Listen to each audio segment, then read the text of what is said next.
The Nevada Girls State Joint Session will come to order. The Secretary of the Nevada Girls State Senate will call the Senate roll. Senator Hall.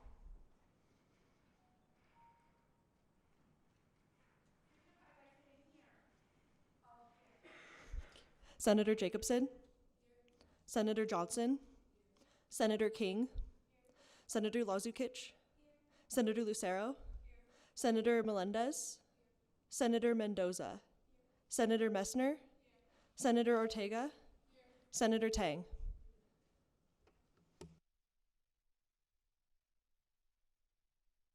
The Chief Clerk of the Nevada Girls State Assembly will call the Assembly roll.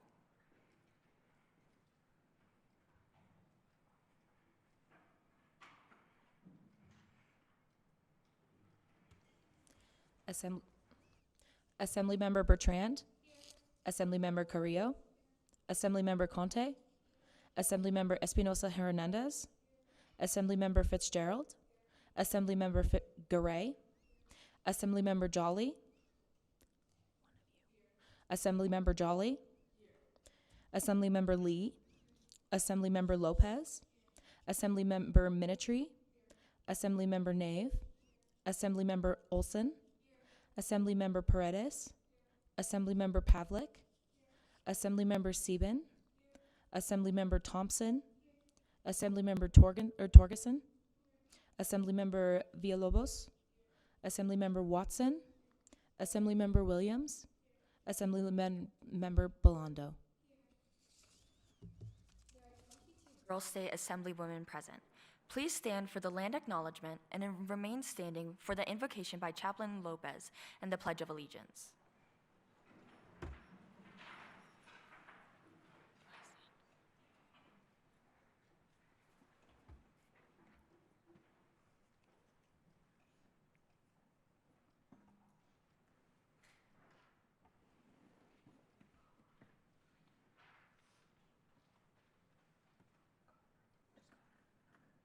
Senator Johnson. We begin today by respectfully acknowledging that the facilities we have utilized and enjoyed during this week are situated on the treated and unceded traditional homelands of the Numu, Northern Paiute, Wasu, Washoe, Niue, Western Shoshone, and Nuud, Southern Paiute peoples. These lands continue to be a gathering place for Indigenous peoples, and we recognize their deep connections to these places. We extend our appreciation for the opportunity to live and learn on their territory. We'd also like to acknowledge the painful and heartbreaking history of Indian schools, as we aren't far from Nevada's only Indian boarding school, Stewart Indian School. Indian schools were where kidnapped Indigenous children were taken to have their native culture taken from them. In order to move forward as whole people, much healing must also be done. We must recognize wrongs done in the past, find ways to reconcile with living descendants, and put into place policies to make sure those histories are not repeated. Thank you, Senator Johnson. Chaplain Lopez. As we gather in this chamber today, let us take a moment to center ourselves with gratitude. Gratitude for the opportunity to come together, to listen, to speak, and to serve. May we approach our work with open minds, may we seek wisdom in our discussions, and may we act with integrity, fairness, and respect for one another. Let us remember that our differences are our strengths, and through collaboration and understanding, we can shape a better community for all. May our words carry purpose, may our actions reflect courage and kindness, and may we leave this session of Nevada Girls State better for having worked together. Thank you. Thank you, Chaplain Lopez. Please join me in reciting the Pledge of Allegiance.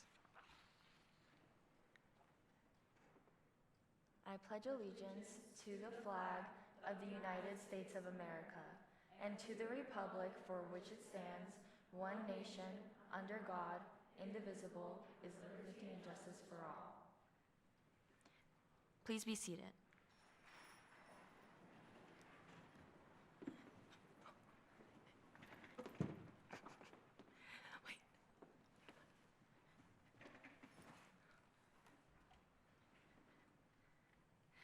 I will now appoint the following committee. A committee of two, consisting of Senator Messner and Assemblywoman Bertrand, to wait upon Chief Justice of Nevada Girls State Williams and escort her into the Assembly chamber. The committee will be about its business.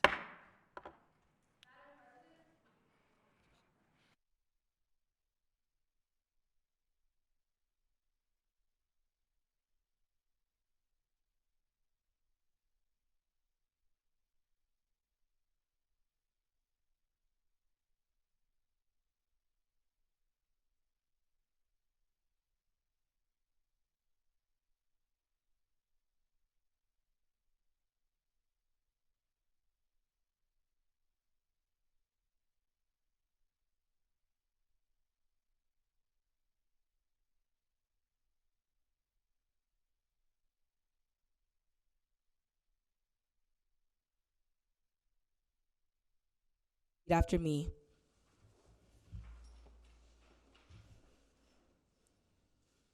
I do solemnly affirm that I will support and defend the Constitution of the United States and the Constitution of the State of Nevada, and that I will discharge the duties of my office with fidelity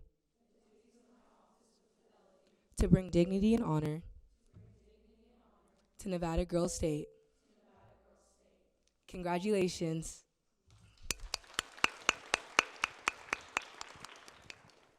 Madam President, I move that the joint session of Nevada Girls State Legislature extend its thanks to Chief Justice Williams of Nevada Girls State for administering the oath of office.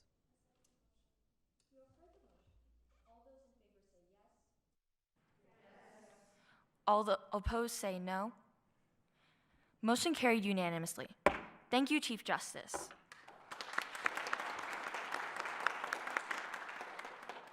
I will now appoint the following committees. A committee of two consisting of Senator Melendez and Assemblywoman Steben to wait upon Her Excellency Governor Sue and escort her into the Assembly chamber. A committee of two consisting of Senator Hall and Assemblywoman Villalobos to wait upon the justices of the Supreme Court and escort them into the Assembly chamber. The committees will be about their business.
Will the Committee on Escort please escort the Governor to the Chief Clerk's reading rostrum?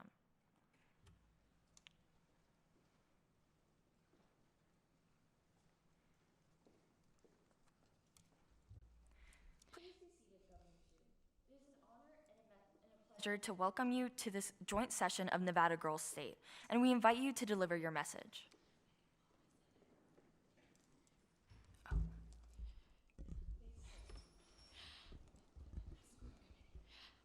Thank you, Madam President. Good morning, fellow delegates of Nevada Girls State. As I recall the experiences of this past week, I feel as though Girls State is not the right name to characterize us. This is because the people I have met here are not girls, but women. All of you gathered here today are advocates, leaders, and diplomats. You all have strong and powerful voices that I've heard loud and clear as you yearn for change. Change is something our generation is very familiar with, as it seems that our world has done nothing but change in the past 10 years. Unfortunately, this can often be the kind of change that hurts us. We are directly feeling this change right now as students. I have heard so many of you raise your concerns over education, and I understand the validity of these concerns. This year, our country has faced an attack on education. The Department of Education is under threat. Information is beginning to become a commodity, and many college campuses are no longer safe for students from across lines we have drawn on our maps and view as barricades. The lines on our maps that define where countries end aren't the only barricades prevalent in our world right now. However, it seems so many of us have built barricades to keep empathy out. Wars are being waged in many parts of the world while people starve and face persecution in others. The rest of the world decides to turn a blind eye.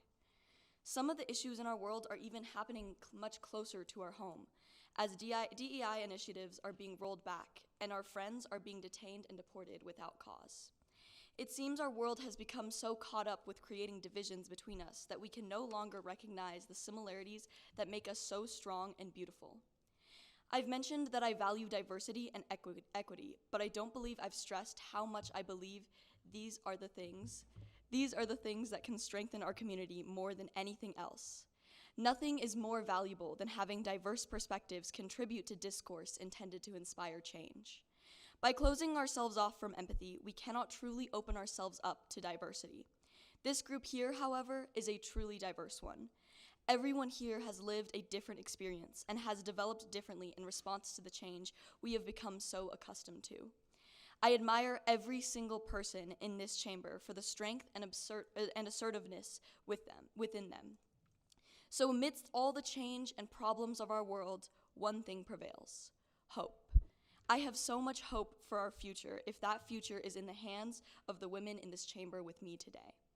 I truly believe that we can change the world with the passion, determination, and altruism I have seen countless times throughout this week. We are fighters, and I hope that you never lose the flames within you, the flames that let you speak your minds and wear your hearts on your sleeves. If you ever doubt your ability to change the world, just think of how much the world has been changed from within this very building. You are sitting in the seats of Nevadans who have written this state's story. And who better to occupy these seats than the women who represent the future of our state, our country, our world? No one but you brings your unique perspective to the table, and only we can fight for what we believe in, because no one can do it like women do.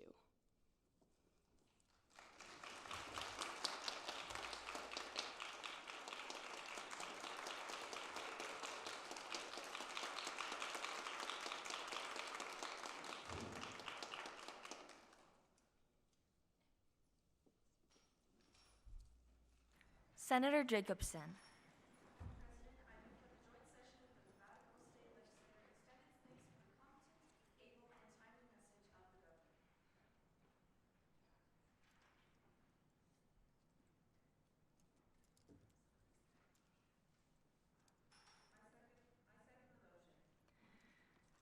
You have heard the motion.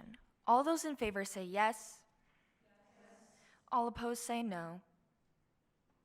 Motion carried unanimously.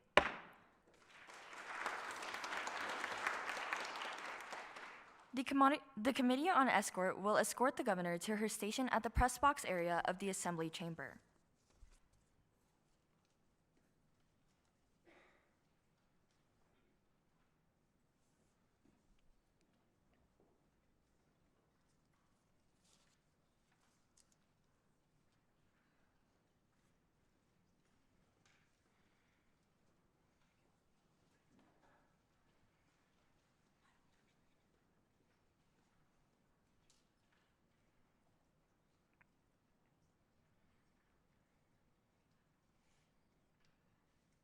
Order of Business 16, remarks from the floor. Madam Secretary, please read the first proclamation.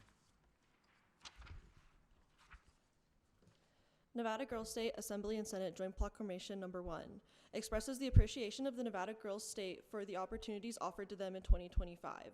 Whereas, Nevada Girls State was privileged to hold its 2025 session at the University of Nevada, Reno in Reno, Nevada, and all the members enjoyed the generous and gracious hospitality of their hosts. And whereas members of the American Legion Auxiliary, Department of Nevada, and various government officials contributed to making this a most successful session. And whereas members of the Legislative Council Bureau and other government agencies assisted us greatly in the implementation of our program.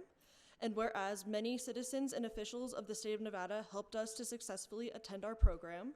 And whereas Nevada Girls State was thankful to receive generous financial contributions from members of the community, including the University of Nevada, Reno, and the Nevada Treasurer's Office.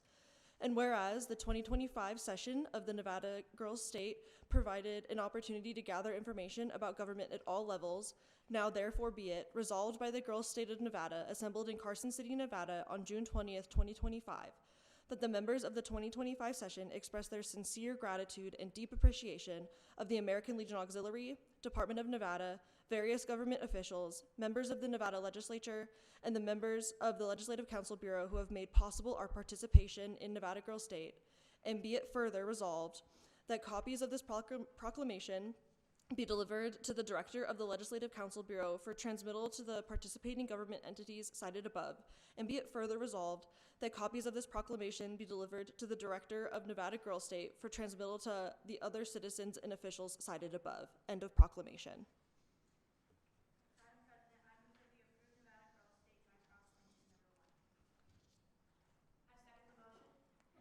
You have heard the motion. All those in favor say yes. All opposed say no. Motion carried unanimously. Nevada Girl State Joint Proclamation Number 1 is approved. Madam Secretary, please read the second proclamation. Nevada Girl State Assembly and Senate Joint Proclamation Number 2 expresses the appreciation of Nevada Girl State to the University Police Department Northern Command for being the university sponsor of the 2025 Nevada Girl State session. Whereas Nevada Girl State was privileged to have conducted its session at the University of Nevada, Reno, and whereas the officers and staff of the University Police Department Northern Command serve the university community and the state of Nevada with honor and distinction, and whereas the citizens of Nevada Girl State have benefited from the wisdom, compassion, and dedication of the officers and staff of the University Police Department Northern Command, and whereas the University Police Department Northern Command has supported Nevada Girl State in innumerable and vital ways that contributed to the ultimate success of the program, now therefore be it resolved by Nevada Girl State, assembled in Carson City, Nevada on June 20th, 2025, that the members of the 2025 session express their sincere gratitude and deep appreciation of the support and dedication of the officers and staff of the University Police Department Northern Command, and be it further resolved that copies of this proclamation be delivered to the Director of Nevada Girl State for transmittal to Chief of Police Eric James and Deputy Chief of Police Joshua Reynolds. End of proclamation. Madam President, I move that we approve Nevada Girl State Joint Proclamation Number 2.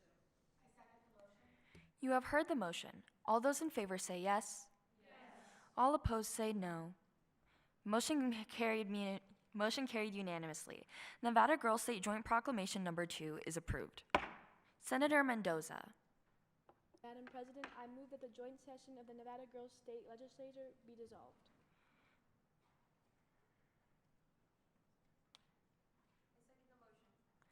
You have heard the motion. All those in favor say yes. All opposed say no. Motion carried. Governor Xu, it would be appreciated if you would remain at your station in the Assembly Chamber at all times during the session so that enrolled bills can be delivered to you for your consideration of passage or veto. Will the senators go directly to the Senate Chamber to begin the legislative business? I declare the joint session hereby dissolved.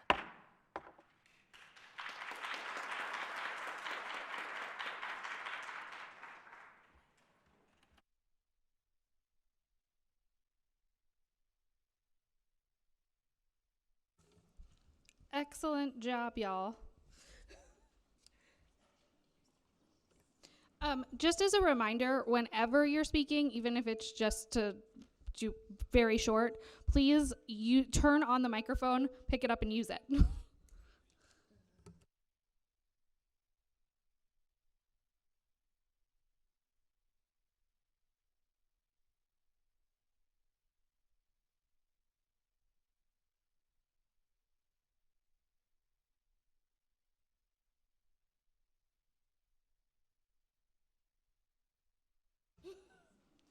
So before everybody runs over, I was going to explain this in the Senate anyways. My name is Ashley. I'm with the IT team. Everybody, both on the Senate and the Assembly side, you'll see there's a page button. If you wish to speak, if you hit the page button, it'll actually show on their side, and then she'll be able to see in order who requested to speak. She can call on you, and then once she calls on you, you can hit the mic button, speak, and then hit the mic button again to turn it off. And then that way, you don't have to stand up and try to speak loud enough for everyone to hear. You'll just be able to speak through that. Yes? Oh, sorry, request to speak. Yes, thank you. Not page. Page actually says that you want us to come and help you. So request to speak, thank you. Any other questions? Nope.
excuse me, Assembly, could I get your attention, please? They reminded me I could also use the microphone for like announcements. Assembly, if I could get your attention. Do not use your phone for texting. It is a tool to see your bills. If you have a message to get to anyone outside of this room, I can't get it to your parents. We don't have carrier pigeons, but no texting while you are on the floor. Can we trust you with that? Thank you. I appreciate y'all, and I truly believe it. Any additional questions before we get started? Yes, ma'am. Yeah.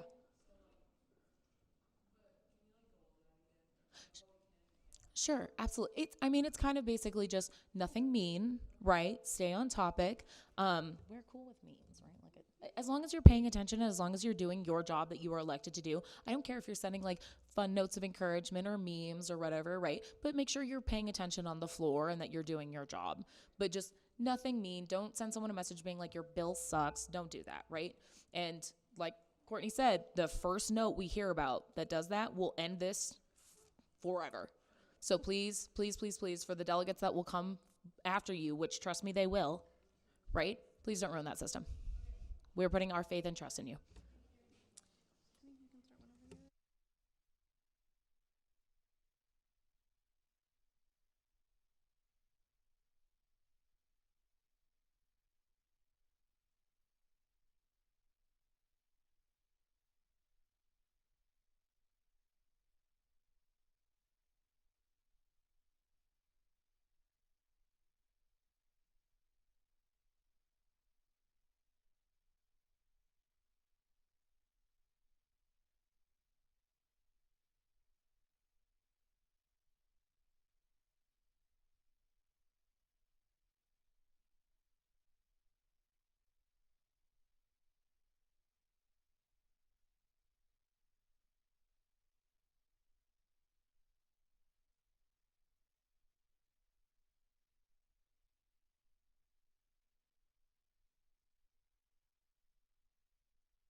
All right, delegates, if you have not found your seat, I'm going to ask you to find your seat, please.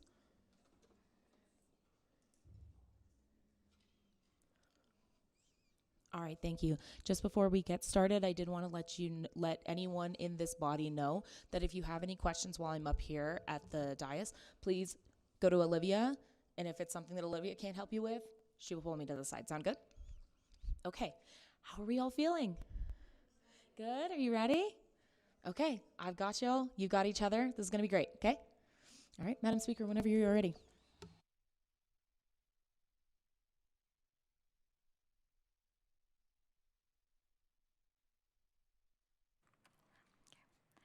The Nevada Girls State Assembly will come to order. Order of Business Number 12, General File and Third Reading. The Chief Clerk will read the first bill.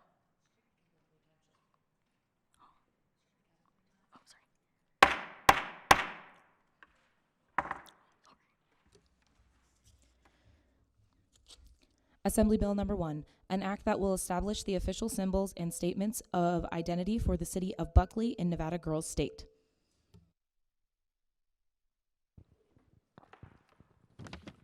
Thank you, Madam Speaker. I rise in strong support of the bill for Buckley City.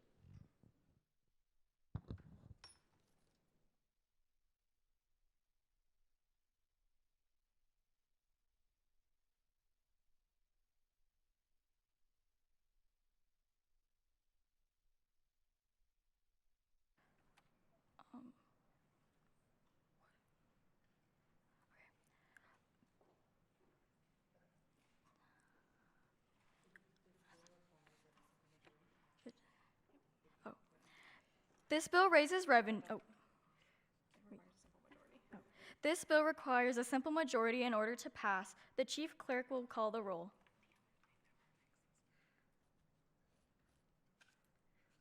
The chief clerk will open the vote.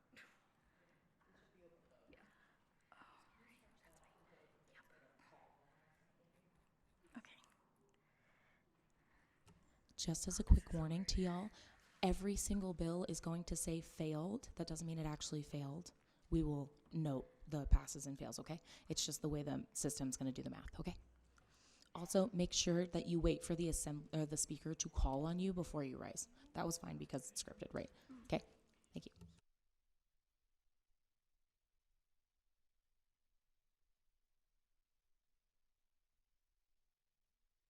Does anyone wish to change her vote? What? Please complete your votes. I am missing, thank you. All right. Does anyone wish to change their vote or wish to change her vote? All right, there are 22 in favor and 0 against. The bill having received a constitutional majority, I declare it passed.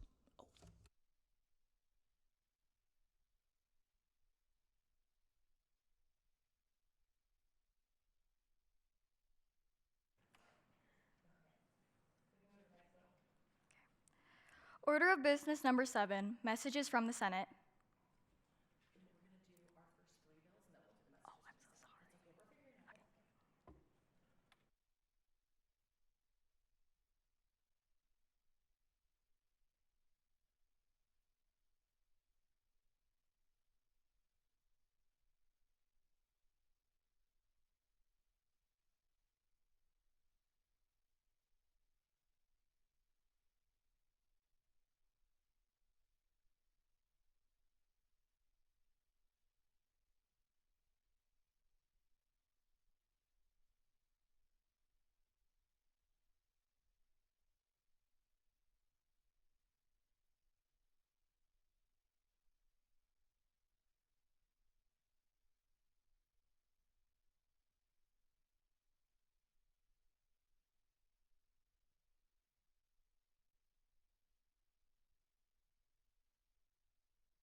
The Nevada Girls State Assembly will come to order. Order of business number 12, general file and third reading. The chief clerk will read the bill. Assembly Bill Number 2, an act that will establish the official symbols and statements of identity for the city of Matthews in Nevada Girls State.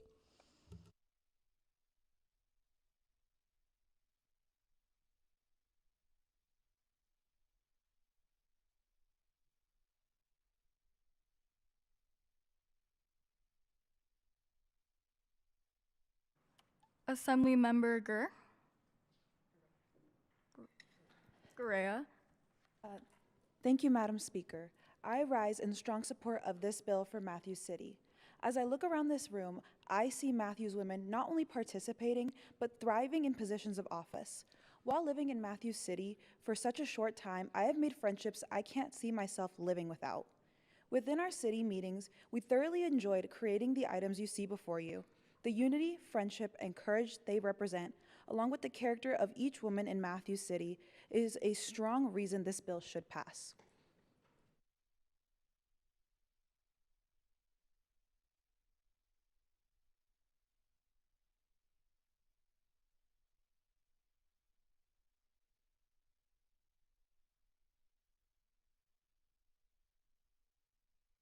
This bill requires a simple majority in order to pass. The chief clerk will open the vote.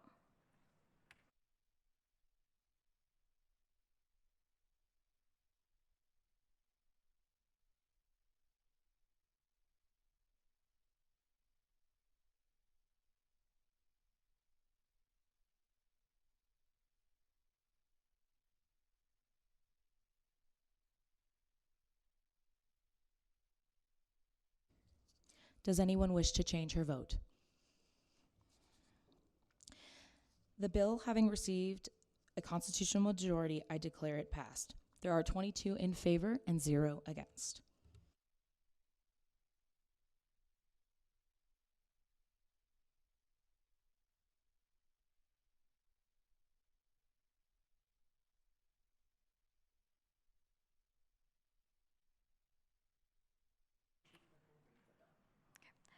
The Nevada Girls State Assembly will come to order. Order of business number 12, general file and third reading. The chief clerk will read the bill.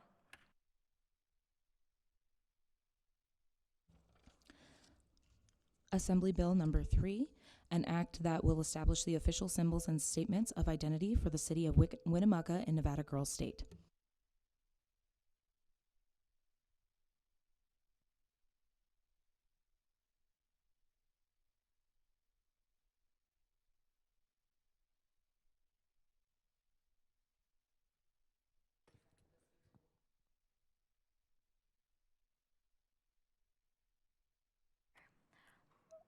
Do I call? Assemblywoman Carter? Oh, Sieben. Sorry. Thank you, Madam Speaker. I rise up in strong support of the bill for Winnemucca City.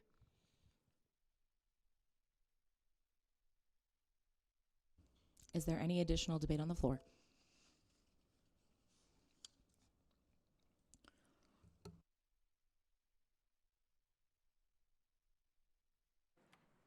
This bill raises revenue and therefore requires a 2/3 majority in order to pass. The chief clerk will open the vote.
Does anyone wish to change their vote?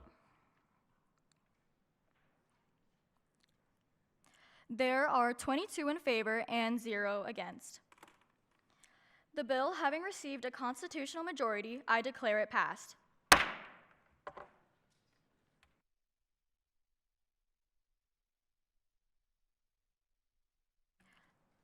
Order of business number 12, general file and third reading. The chief clerk will read the bill.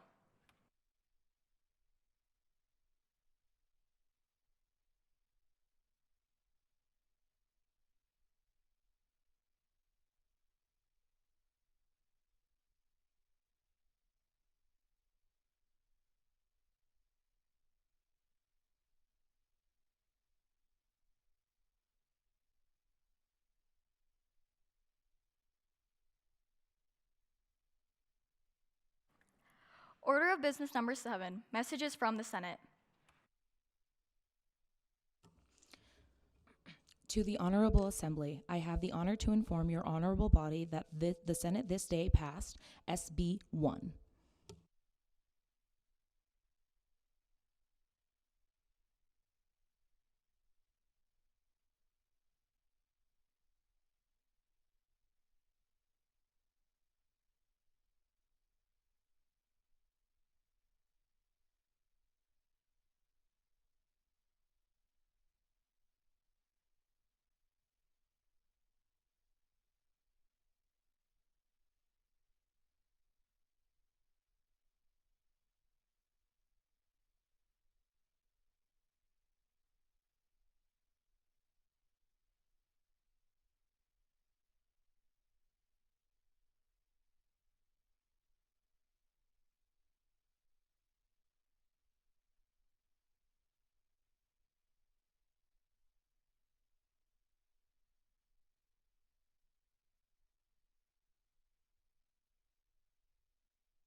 Order of business number 12, general file and third reading. The chief clerk will read the bill.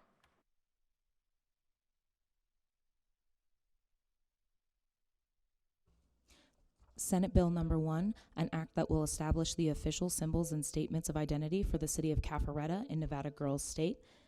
End of bill.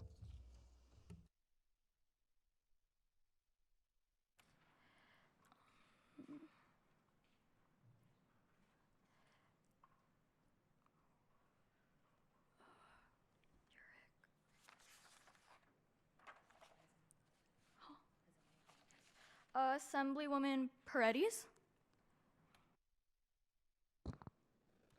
Thank you, Madam Speaker. I rise in strong support of the bill for Caparra City.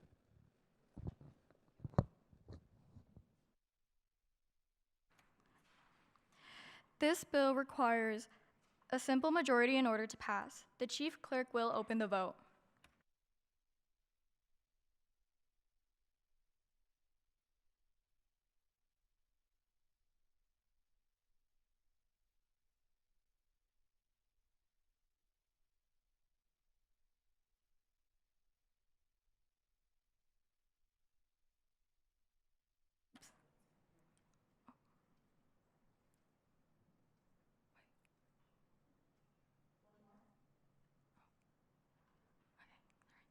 Does anyone wish to change their vote? There are 22 in favor and 0 against. The bill, having received a constitutional majority, I declare it passed.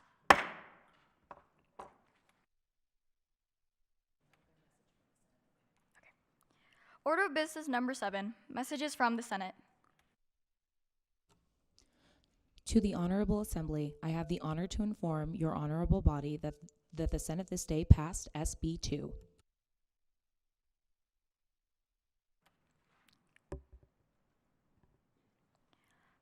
Order of business number 12, general file and third reading. The chief clerk will read the bill. Senate Bill Number 2, an act that will establish the official symbols and statements of identity for the city of Del Papa in Nevada Girls State. End of bill.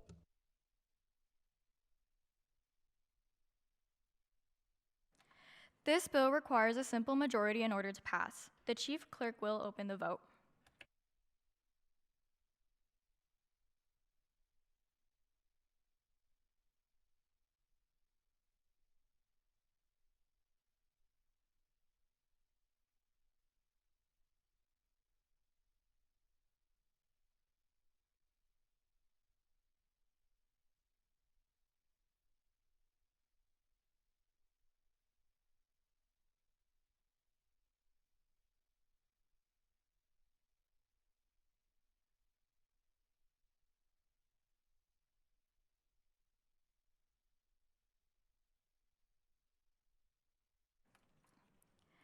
Does anyone wish to change their vote?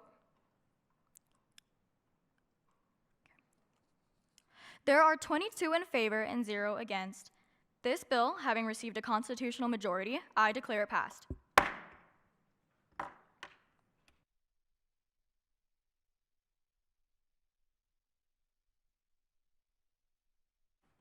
Order of business number 7, messages from the Senate. To the Honorable Assembly, I have the honor to inform your honorable body that the Senate this day passed SB 3. Order of business number 12, general file and third reading. The chief clerk will read the bill.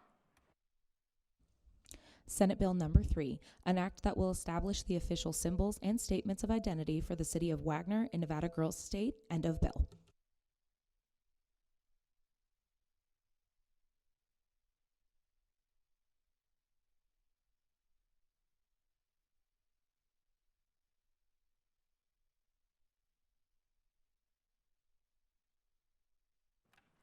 Assemblywoman Sonia Jolly.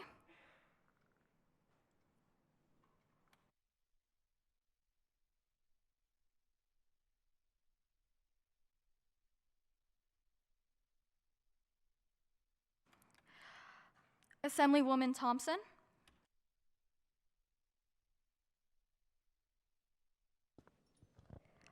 Thank you, Madam Speaker. I rise in strong support of this bill for Wagner City. As a member of Wagner City, I see the joy and inspiration our members bring to the community. Therefore, I support the symbols and statements of identity to amplify our unity.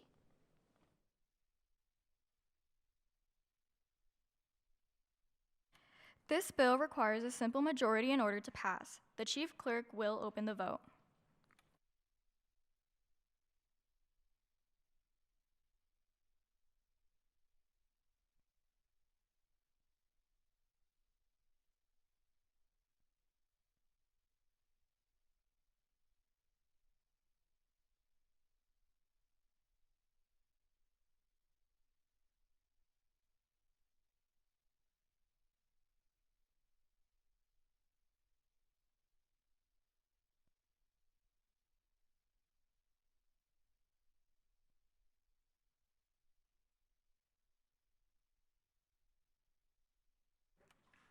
Does anyone wish to change their vote? There are 22 in favor and 0 against. This bill, having received a constitutional majority, I declare it passed.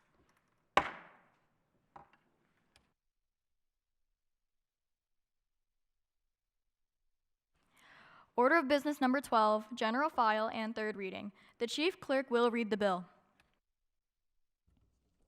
Assembly Bill Number 5, an act that will levy a 3% tax on sales of marijuana, the revenue from which will establish a program about human trafficking in schools and work training programs to better educate students and workers on human trafficking and recognizing signs of human trafficking. End of bill.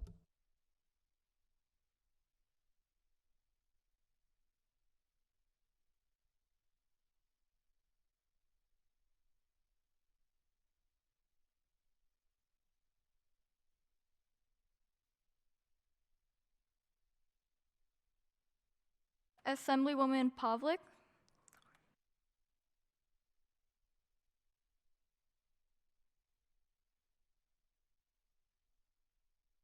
Thank you, Madam Secretary. I rise in opposition to this bill. In Section 5, it states that work training will include a movie, Hamlets given out after, and workshops on how to recognize the signs. I'm in opposition to this because of the statement that Hamlets will be given out. Because a Hamlet is a small piece of land, I believe this would be very costly to the state and would not achieve the intended purpose of helping prevent human trafficking. Thank you.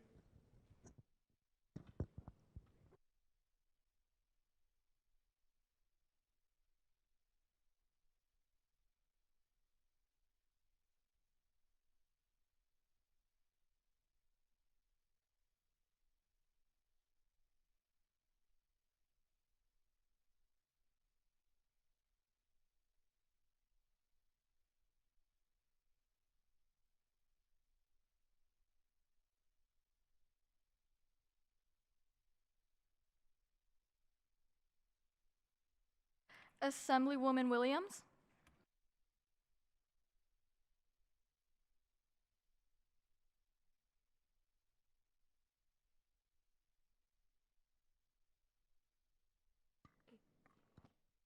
Thank you, Madam Speaker.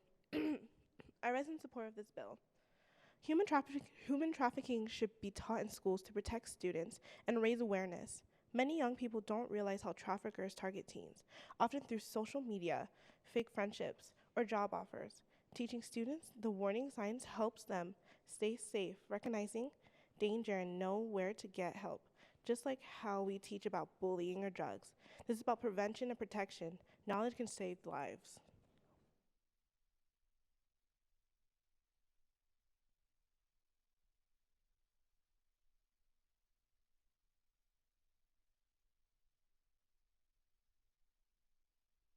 Thank you, Madam Speaker.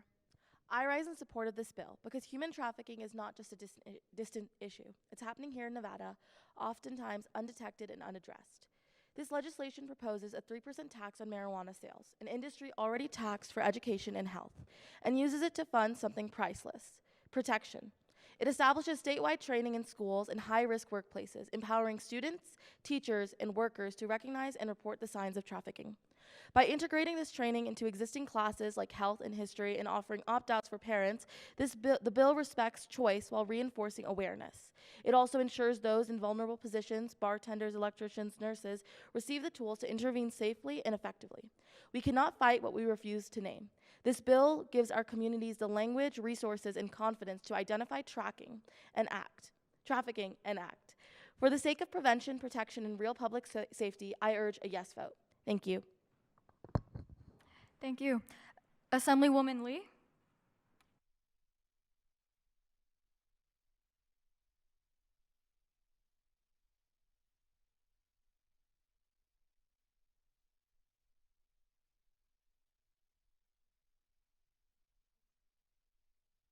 I didn't choose to speak, but should I still speak? I didn't tap the record.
Thank you, Madam Speaker. I rise in support of this bill as well. It is important for students to be educated throughout everything in our schools, especially in the world we live in, and especially many cities being targeted by many different topics as prostitution and as well the unsafe communities that we live in. It is important for children from early ages to be able to understand this and to be able to be aware of all their surroundings. Everything around them is a harm, but it's their way to choose how they take it. Education is the biggest purpose, especially in schools, being the place that we learn everything, in which they will get all the fundamental support and they will be able to advocate for anything that they need as well. Thank you. Thank you. Assemblywoman Samar Jolly? Thank you, Madam Speaker. I rise in opposition to this bill. Human trafficking is a serious issue, and I support efforts to combat it, but this bill, as written, raises concerns about funding and execution. Relying on a 3% marijuana sales tax to fund such an important program is risky. Marijuana revenue can fluctuate, and this approach doesn't guarantee long-term support for schools or workers. The education plan also needs more depth. A movie and pamphlet alone aren't enough to prepare students or staff to recognize and respond to trafficking. We need programs that are thorough, trauma-informed, and developed with expert input, which this bill does not offer. The workplace training piece casts a wide net without a clear criteria as well. While awareness is important, we have to ensure that training is relevant, respectful, and effective for the industries involved. While I agree with the goal, which is preventing trafficking and protecting people, the strategy must be strong, sustainable, and carefully designed. For all those reasons, I urge my fellow Assembly members to urge a no vote, not to stop progress, but to make sure we get this right. Thank you.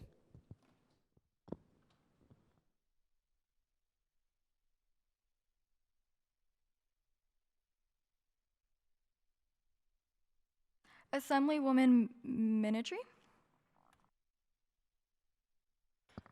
Thank you, Madam Speaker. I also rise in opposition of this bill because it discusses about implementing this curriculum on human trafficking into classrooms for classes pre-K through 12th grade in history and health classes. However, history and health classes already have a lot of units that they need to cover, and in history classes specifically, some units are skipped because there's just not enough time in the curriculum. So although I do think that it's important to raise awareness for human trafficking, I think that the way that this would be implemented in schools is not the right way to go about it. Thank you.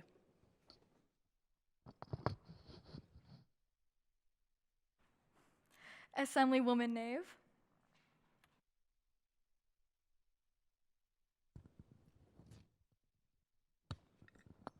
Thank you, Madam Speaker. I rise in opposition to this bill. The unclear and inconsistent rhetoric used in the bill could lead to the misuse of rights granted within the bill. I also believe the rhetoric points to a lack of revision and proofreading, which is essential in addressing such an important topic. Thank you. Thank you. Assemblywoman Gray. Thank you, Madam Speaker. I stand in opposition of this bill. To go off of what my colleagues have said before, not because of the idea, but because of its ambiguity. Section 3 states the effectiveness of this program shall be measured, but there's no way to exactly measure this. The idea in theory is one of great value, but this bill has no way to measure the effectiveness, and that is not explicitly stated in the bill, meaning that this legislation could pass and not be effective. It could result in our students not being taught the curriculum that this bill states, while still the school reporting that this bill is effective. Thank you.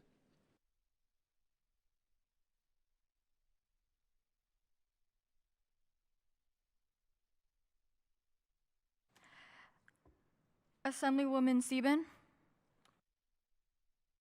Thank you, Madam Speaker. I stand in support of this bill.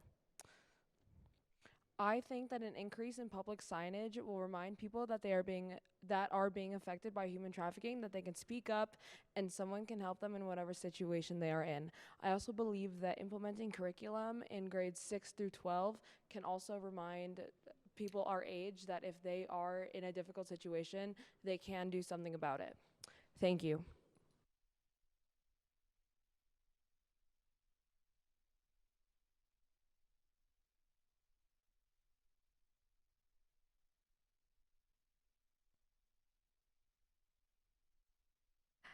Assemblywoman Villalobos.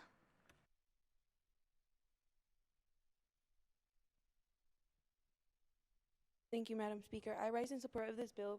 We are taking money and taxes from a 3% in marijuana businesses, which are a currently thriving business that will mostly forever affect the city of Nevada or Las Vegas mostly.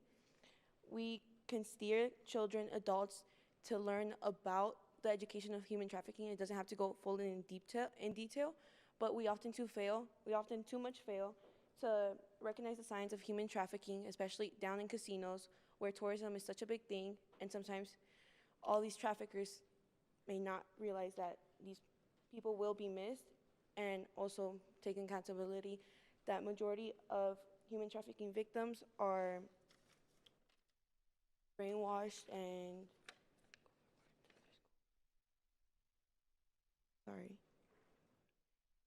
going into schools for younger ages of children, majority starting from ages 6 to 12 or up to high school, they can learn about the risks of going in, especially during their growth and puberty, where they are being affected the most as well as being victimized. This can help with 3% of taxes. It will be annually, it's not really much of a big deal, and yeah.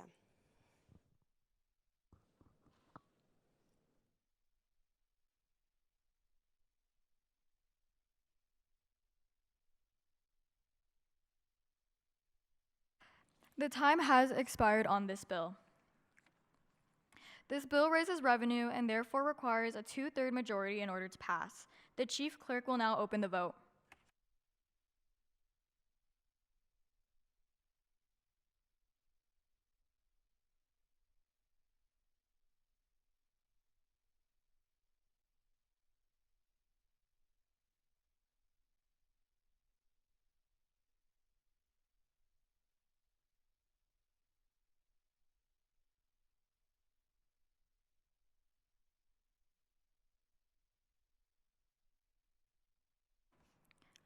There are 6 in favor and 16 against. The bill, having failed to receive a constitutional majority, I declare it lost.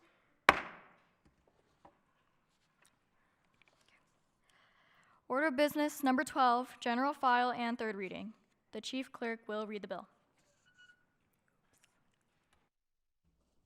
Assembly Bill Number 6, an act to improve public safety in Nevada by establishing a state-funded grant program to support the installation of metal detectors and electronic bag screening systems in large public venues, funded through a dedicated portion of gaming tax revenue. End of bill.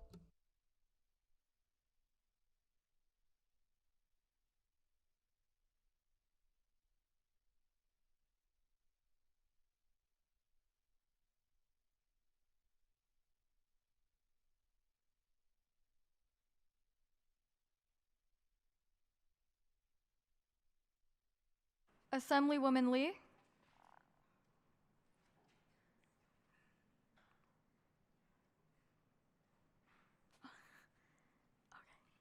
Sorry, Assemblywoman Lopez.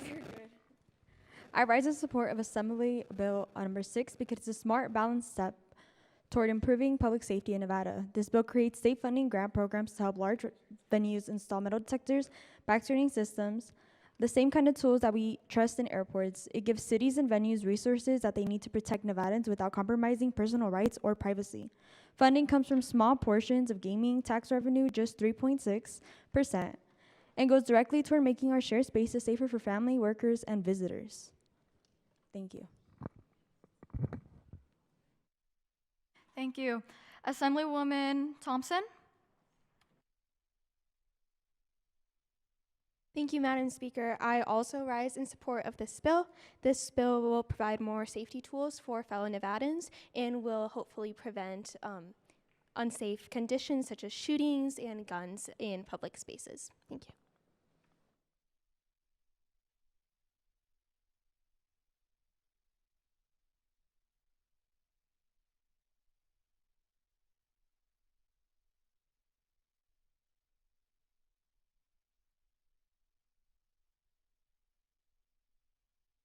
Assemblywoman Garay.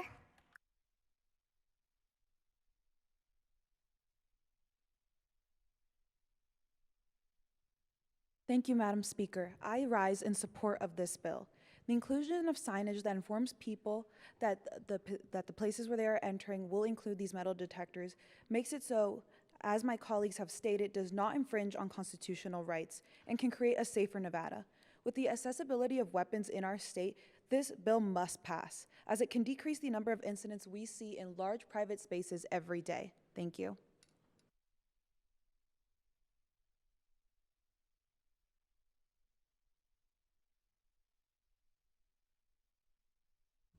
Hi, stepping out of my role as the clerk for just one moment. If you are about to send me a note saying we're not going in priority order, I know. I just realized that. I did not have the prioritization list, and I was not thinking, so I was just going, okay? So my apologies. I'm going to get that prioritization list as fast as possible. I completely forgot we even did that. I was just like, yep, as they come, as they come. So my apologies. We will get that corrected in just a moment, okay? Also, just as a note, any note that you send to me is probably going to go through Olivia first, okay? Just...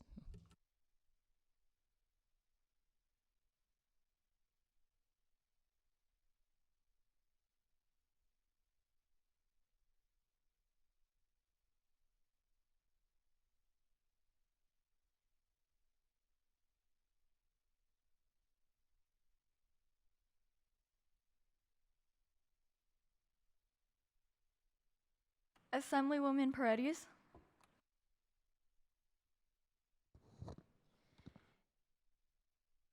Thank you, Madam Speaker. I rise in support of this bill.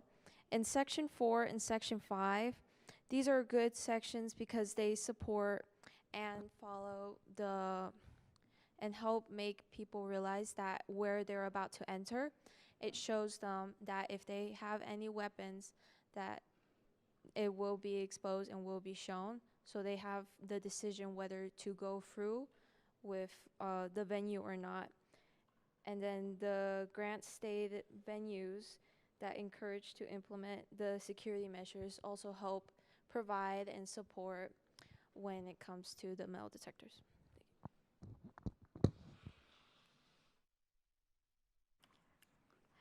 Thank you. Assemblywoman Villalobos.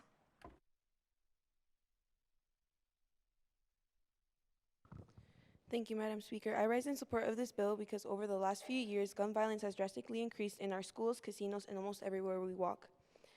This bill not only will it help Nevadans feel safe in our cities and our establishments, but also the tourists who visit.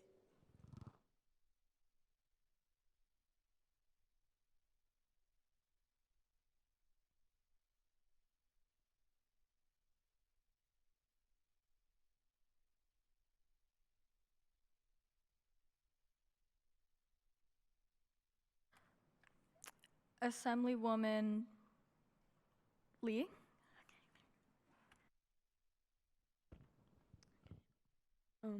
Thank you, Madam Speaker. I rise in support of this bill. The safety of the people in the state of Nevada is of concern, especially with the rise of violence in public places such as the ones listed in this bill. Also in Section 5, it states that the respect used for those with disabilities or medical devices is of importance and includes reasonable explanation for this. Thank you.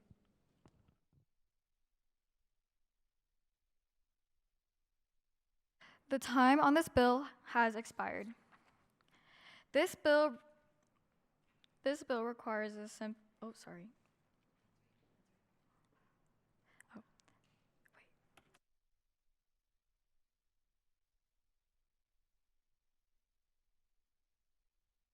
This bill requires a simple majority in order to pass. The chief clerk will now open the vote.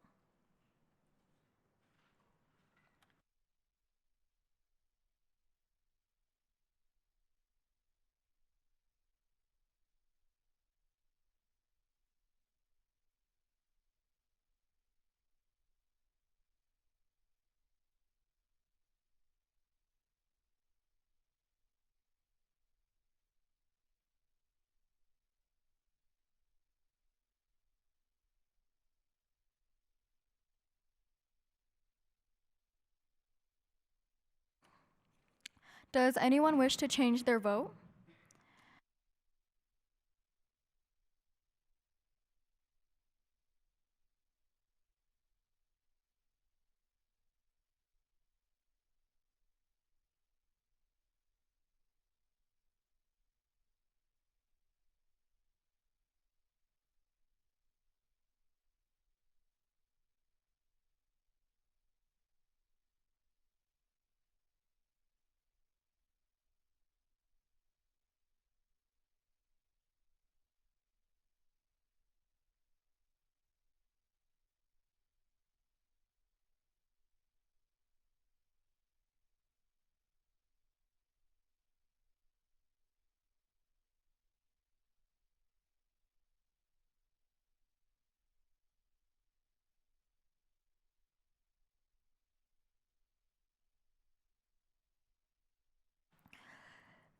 Does anyone wish to change their vote?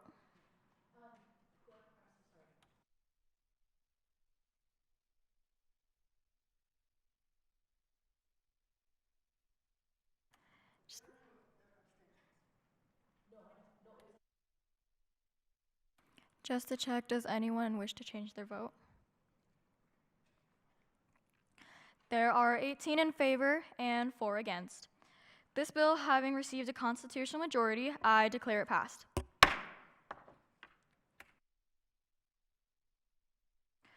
Order of business number 7, messages from the Senate. To the Honorable Assembly, I have the honor to inform your honorable body that the Senate this day passed SB 15. Order of business number 12, general file and 3rd reading. The chief clerk will read the bill.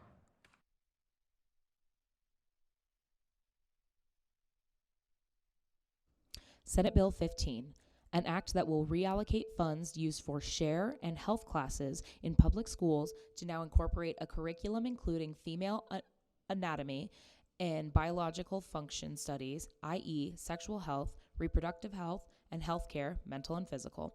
It will be an age-relevant curriculum starting in the 6th until the 12th grade. End of bill.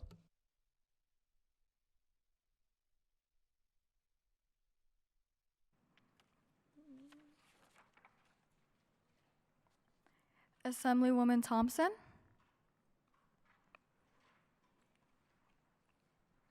Thank you, Madam Speaker. I rise in support of this bill.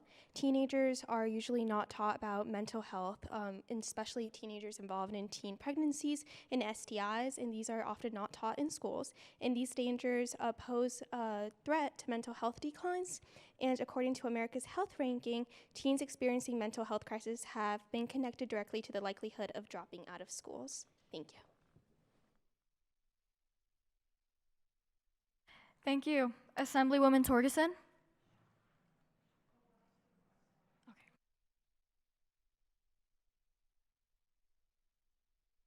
Assemblywoman Williams.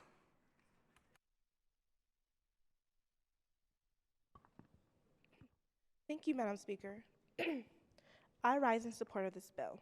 This bill should be supported to prevent all the teen pregnancies, as well to show students of sex education, which they don't, so most students don't pay attention to. This shows oh my God, to show women and men how the woman's body should be taken care of and how they work. A lot of teens, a lot of teens don't understand what can happen in the woman's body and how babies can be made. And to have this class be done every year really helps the effectiveness. Also, starting from 6th grade will help a lot, and it is very effective. And to show different intensity as it goes by, as teens get older, really spreads the awareness. Thank you. Thank you. Assemblywoman Paredes.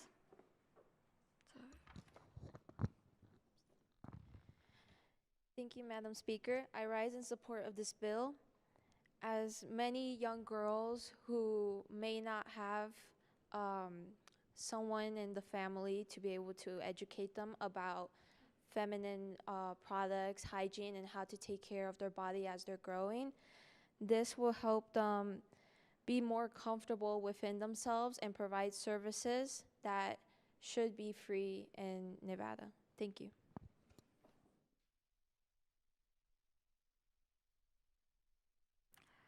Assemblywoman Lee. Assemblywoman Lopez. Thank you, Madam Speaker. I rise in support of this bill.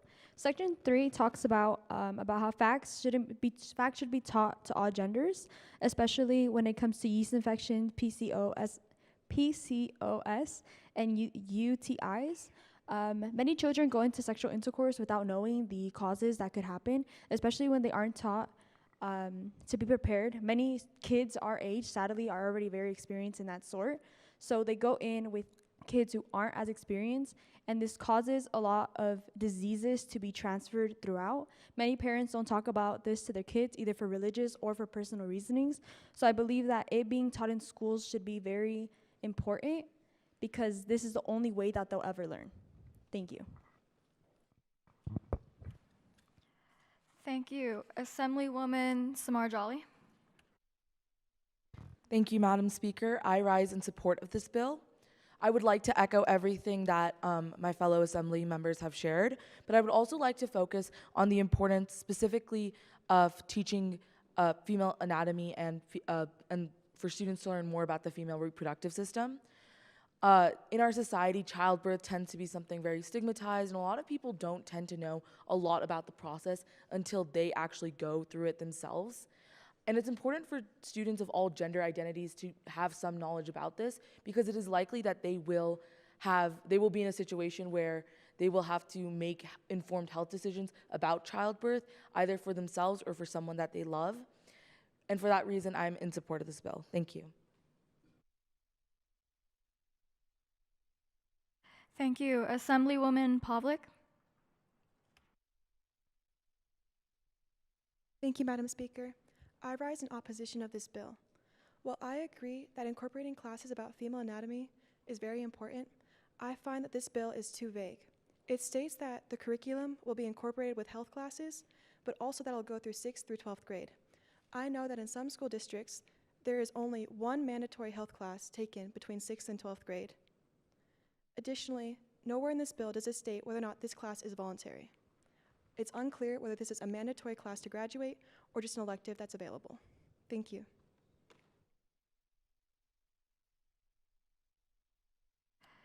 Thank you. Assemblywoman Conte.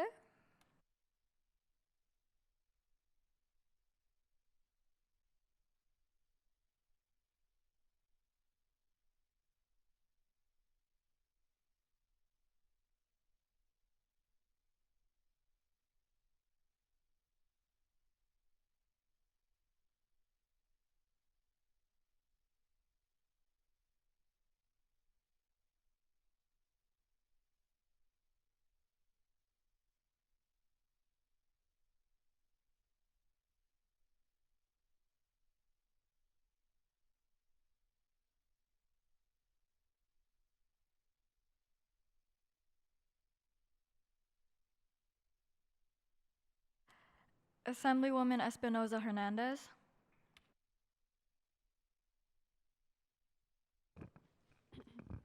Thank you, Madam Speaker. I am in support of this bill. Like stated by a fellow assembly member, this helps us be better informed of our bodies. Not everyone has this access to this type of education. This is a great opportunity for not only women, but all students to be better informed and comfortable within themselves.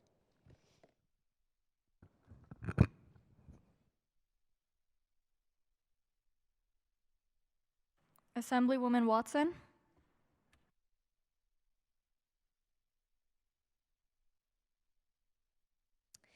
I rise today in strong affirmation of this bill.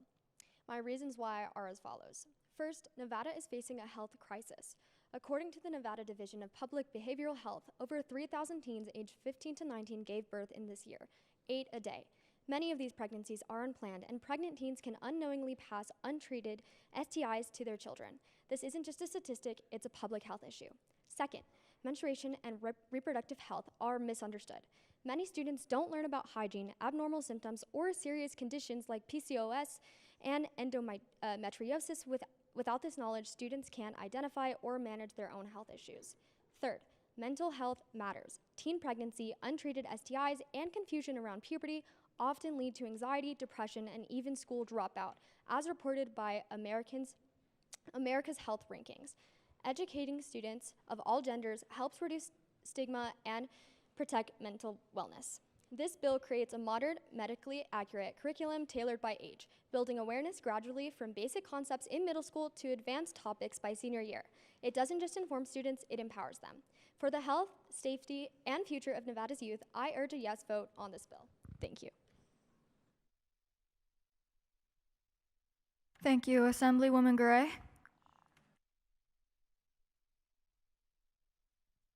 Thank you, Madam Speaker. I rise in support of this bill because of the information on sexual education and pregnancy, as my colleagues have stated, but also a benefit that has been overlooked in a way. Teaching teens about different sexual diseases removes the stigma against them. Things from yeast infections to STDs are often considered taboo and left untreated, which is why this bill is so strong. It removes the stigma and embarrassment and makes it possible for students to get the treatment that they need. Thus, I support this bill. Thank you.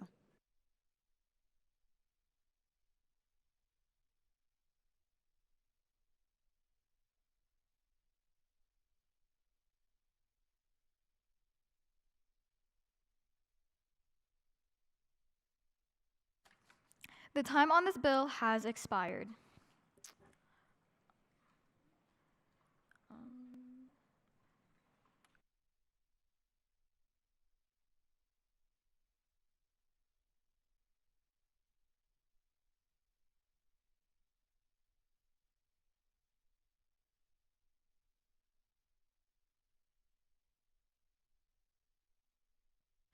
This bill requires a simple majority in order to pass. The chief clerk will now open the vote.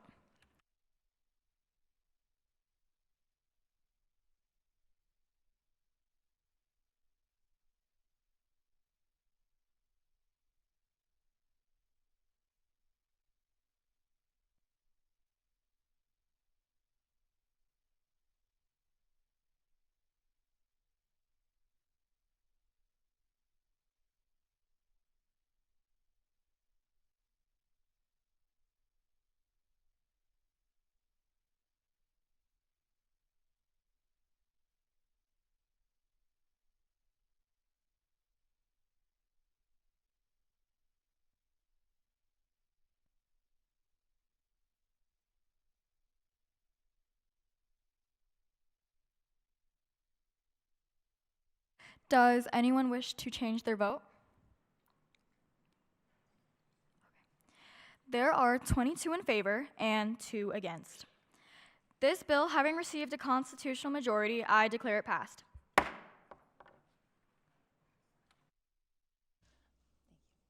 Okay, we're going to take a quick second to go over a couple of things. I'm going to be letting y'all out for a break in 4 minutes, but first I want to talk about something. So first of all, I would like to apologize on my behalf. Senate Bill 15 actually failed in the Senate. I'm so sorry. I apologize. It actually failed in the Senate, so it will not be proceeding on to the governor. My apologies.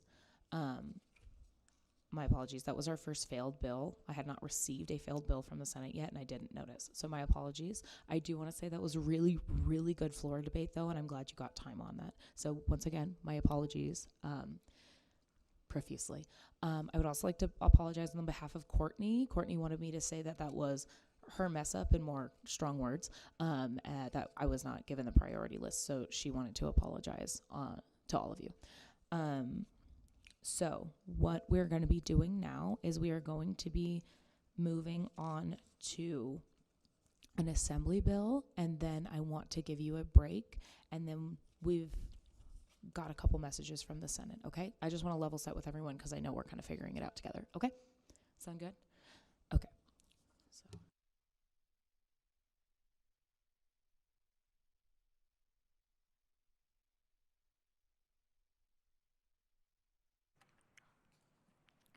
Order of business number 12, general file and third reading. The chief clerk will now read the bill.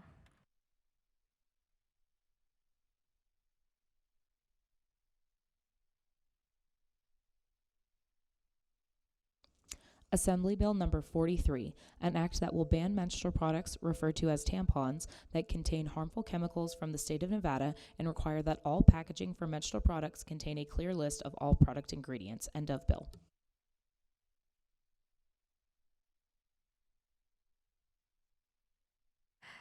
Assemblywoman Bertrand. Thank you, Madam Speaker. I rise in support of this bill.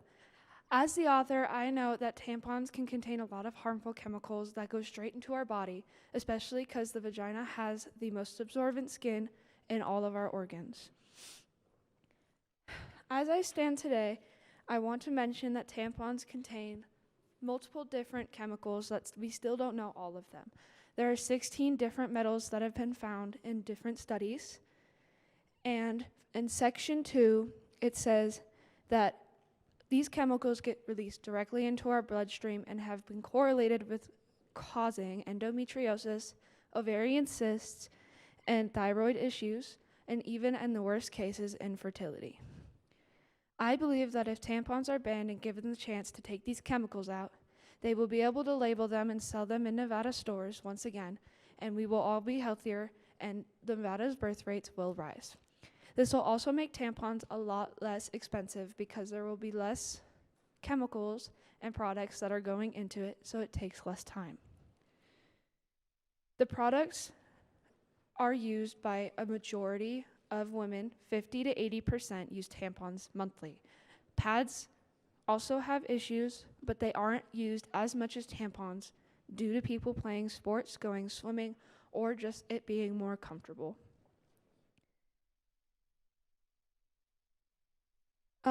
Tampons have also been known to have PFAs, which are considered forever chemicals, which should not be in our body. Forever chemicals have been found in prime and period underwear, and both have had huge lawsuits against them. So I urge you to support and vote yes on AB 43. Thank you.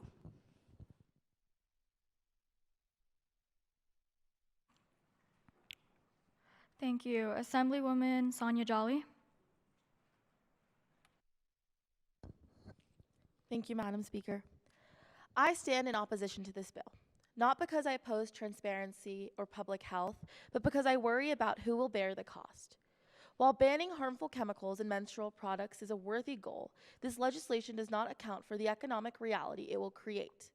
Products that meet these higher standards are significantly more expensive, and for many Nevadans, especially low-income communities and students, menstrual care is already unaffordable. This bill risks turning a basic necessity into a luxury.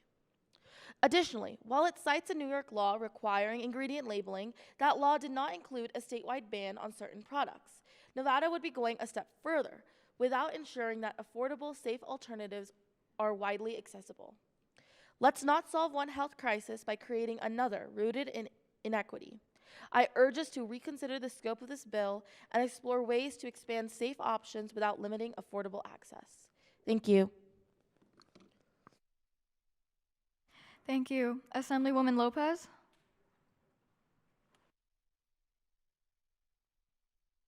Thank you, Madam Speaker. I as well rise in support of opposition of this bill, not because I don't care about safety, but because this policy may go too far too fast. Yes, transparency in menstrual products ingredients is important, but an outright ban of products with any trace of these listed substances, regardless of consideration, ignores the science of the dosage and exposure risk. The FDA already regulates these products, and Nevada doesn't have the infrastructure or expenses to enforce these kind of chemical regulations independently.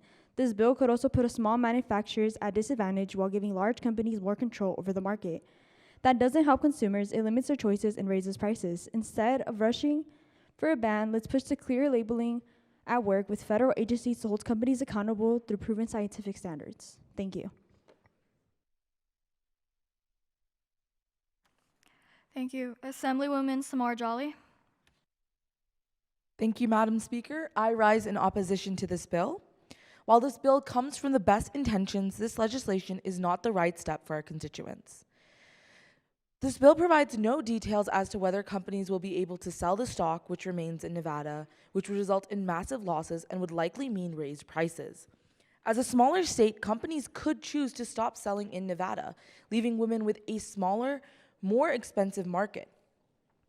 In the United States alone, 2 in 5 women struggle to buy menstrual products. In Nevada, 1 in 7 women and girls between the ages of 12 and 44 live below the federal poverty level. Nearly 1 in 4 students in the United States struggle to afford period supplies, and 668,900 women and girls live below the federal poverty level and struggle to buy menstrual products.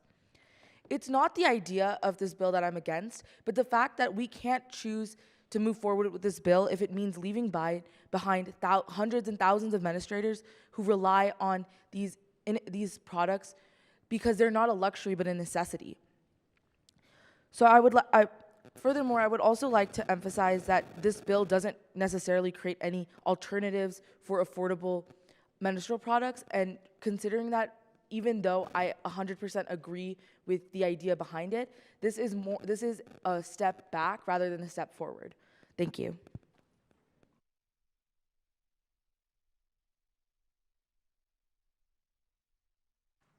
Thank you.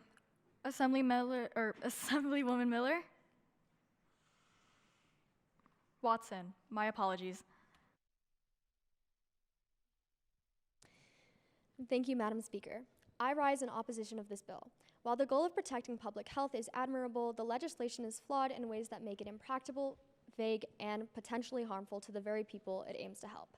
First, the bill states that it will go into effect upon passage with no grace period for implementation. That's simply unrealistic. Manufacturers and retailers would be forced to change packaging, reformulate products, and clear out stock immediately, which would disrupt supply chains and cause shortages of essential menstrual products. Second, the bill's definition of harmful chemicals is overly broad and scientifically vague. It lists 16 metals, PFAs, pesticides, and more without specifying acceptable levels or thresholds. Many of these substances can be found in trace amounts that pose no proven risks as specified by the National Institute of Medicine. Even so, the bill gives no clear guidelines, and manufacturers will not know how to comply. Third, the bill claims it follows a bill passed in New York in 2020, Bill 164B, but that law only required labeling, not banning. Requiring ingredient transparency is reasonable. Banning widely used products with no phase-in plan is not. Finally, a sudden ban risks hurting those who it seeks to help. 50 to 80% of menstruators use tampons as stated in the bill, limiting access without safe, affordable alternatives with disproportionately impact low-income and rural communities, possibly leading to unsafe hygiene practices. In short, this bill moves too fast, with too little clarity, and could cause real harm. Instead of banning products, we should push for clear labeling, more research, and gradual reform. For these reasons, I urge a negative ballot. Thank you.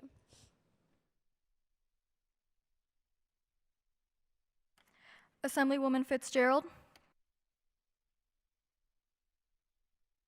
Thank you, Madam Speaker. I rise in opposition to this bill. The idea that small businesses will take upon the action of creating the new tampons, since big businesses have to remove the products, would be unrealistic, as They also do not account for FDA requirements, and it is not realistically affordable for the everyday consumer. New York's bill only states that it has to require the list of ingredients. Banning would be detrimental on the consumers as well as raising costs of production for companies who decide that they would like to remove the ingredients. Thank you. The time on this bill has expired.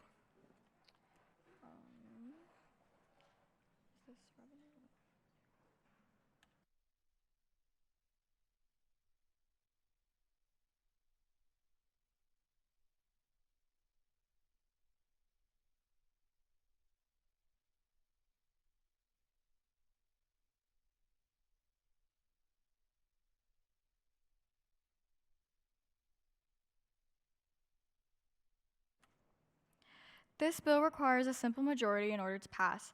The chief clerk will now open the votes.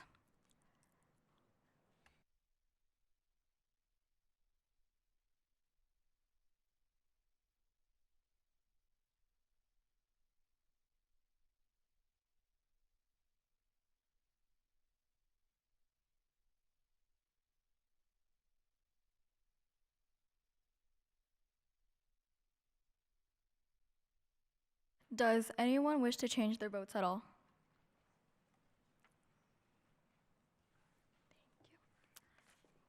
There are 2 in favor and 20 against. The bill, having failed to receive a constitutional majority, I declare it lost.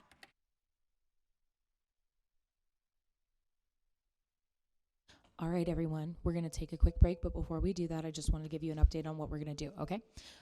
So you're going to have a 5-minute break, and then we're going to continue on. When you get back, I have a couple of messages from the Senate, but only one bill we actually need to go through. So we're going to go through one Senate bill, and then we're going to continue on our prioritization list. Once again, my apologies for the rough start, but y'all are handling it like champs. So please take your 5-minute break and then get back in here as fast as possible, okay?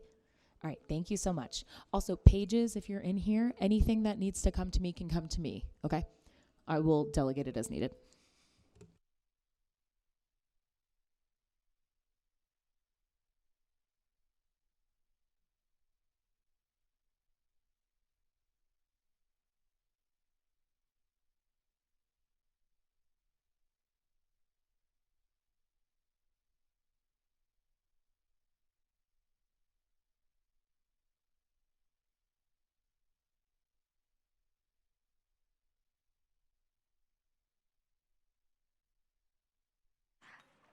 Hi, delegates. There are snacks outside if you want to go out and eat. Yeah, go munch.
Hello, delegates. I would ask that you all be seated, please.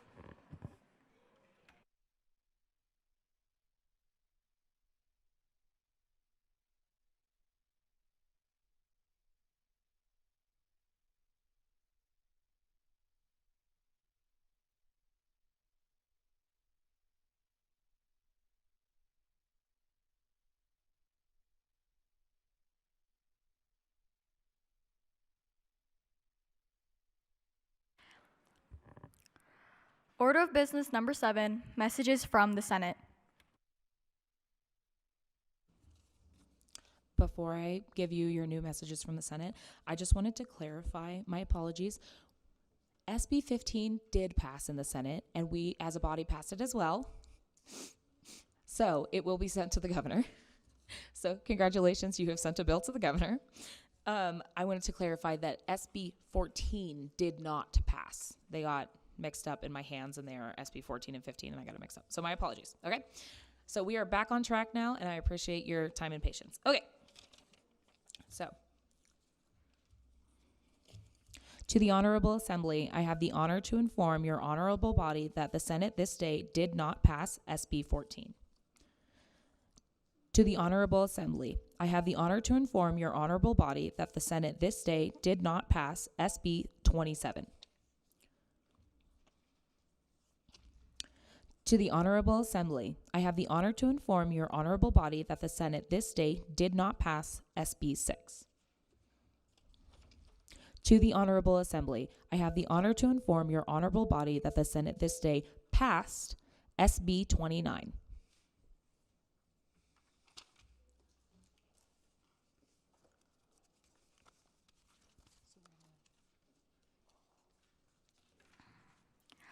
Order of business number 12, general file and third reading. The chief clerk will read the bill. Senate Bill 29, an act that will increase access to college readiness support by requiring the placement of Upward Bound TRIO program coordinators at all public high schools, including magnet and charter schools in Nevada.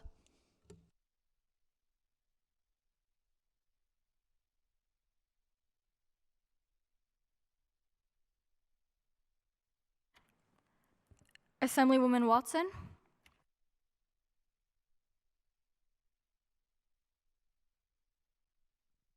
Thank you, Madam Speaker.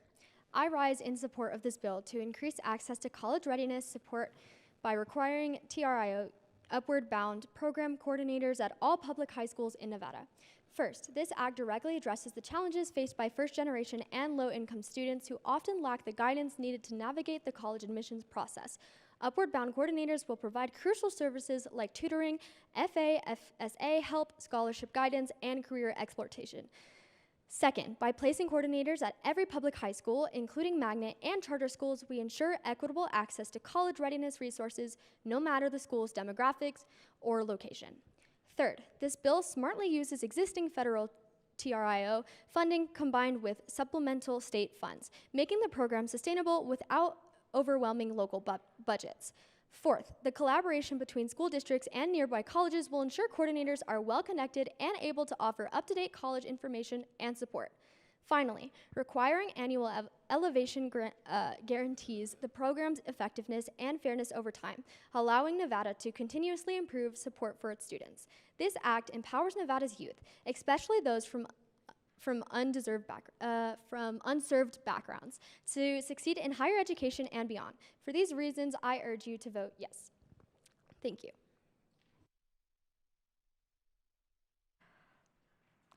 Thank you. Assemblywoman Sieben. Thank you, Madam Speaker. I stand in support of this bill. I believe that preparing more kids our age for college can be extremely beneficial, and I would like to also agree with Assemblywoman Watson. She basically said everything I wanted to say, so I heavily agree, and I urge you to vote yay. Thank you. Assemblywoman Samar Jolly. Thank you, Madam Speaker. I rise in support of this bill. I would like to echo everything the other assembly members shared. This isn't just another education bill, this is a lifeline for thousands of first-generation low-income students across Nevada who have the potential but not the tools to succeed. The best part about this is that TRIO is a proven federally funded program, and with the combination of federal support and targeted state investment, we can make this both effective and affordable. That's why I urge you all to stand up for our students and pass this bill. Thank you.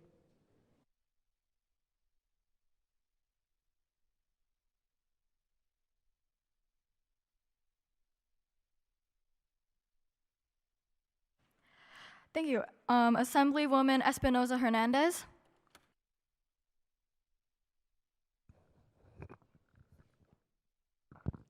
Thank you, Madam Speaker. I rise in support of this bill. Many first-generation and low-income students don't get opportunities when it comes to education. Requiring the placement of this program changes this and prepares people for college. This creates so many opportunities, and yeah, that's good.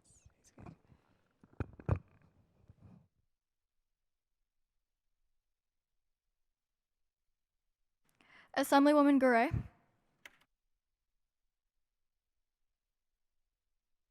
Thank you, Madam Speaker. I rise in support of this bill. The aim of this bill is not only to increase support, but decrease inequity that we see not only in first-generation students, but also within our schools. While some have college readiness resources, others do not, and this creates gaps in students' available information. Without resources, many students are left lost when looking for further education. It makes further education difficult for Nevadans, and it makes it harder for them to get into their dream schools or any college at all. This bill, if passed, would decrease these issues, and thus I stand in firm support of this bill.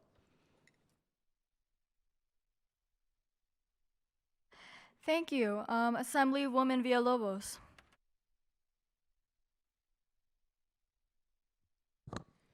Thank you, Madam Speaker. I rise in support of this bill not only because it does help first generation college students, but it also helps other students who are looking to get into the Naval Academy, military academies.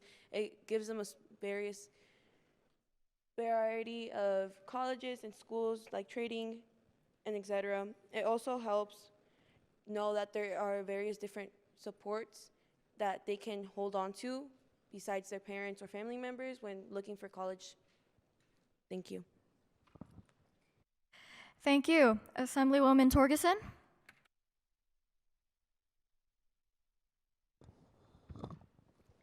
Thank you, Madam Speaker.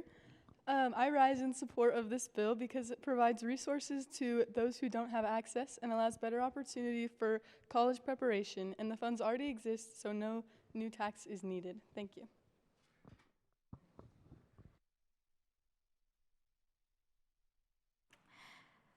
Thank you. Assemblywoman Bertrand.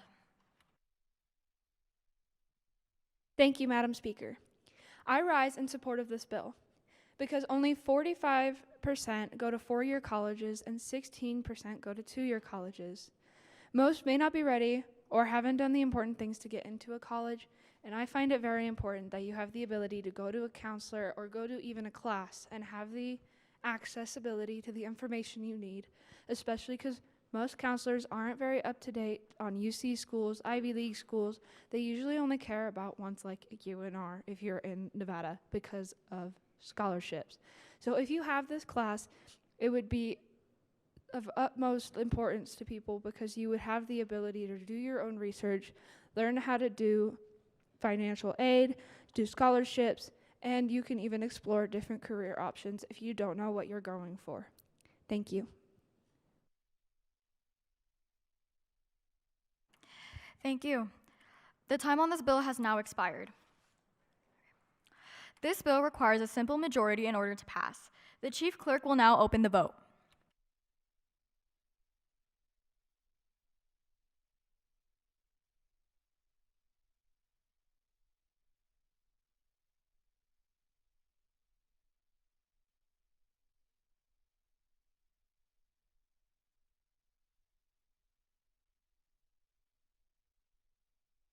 Does anyone wish to change their vote at all? There are 22 in favor and 0 against. The bill having received a constitutional majority, I declare it passed.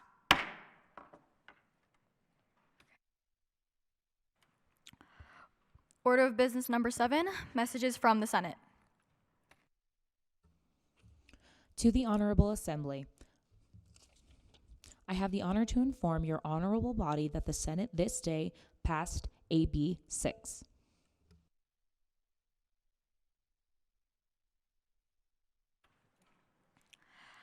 Order of business number 12, general file and third reading. The chief clerk will now read the bill.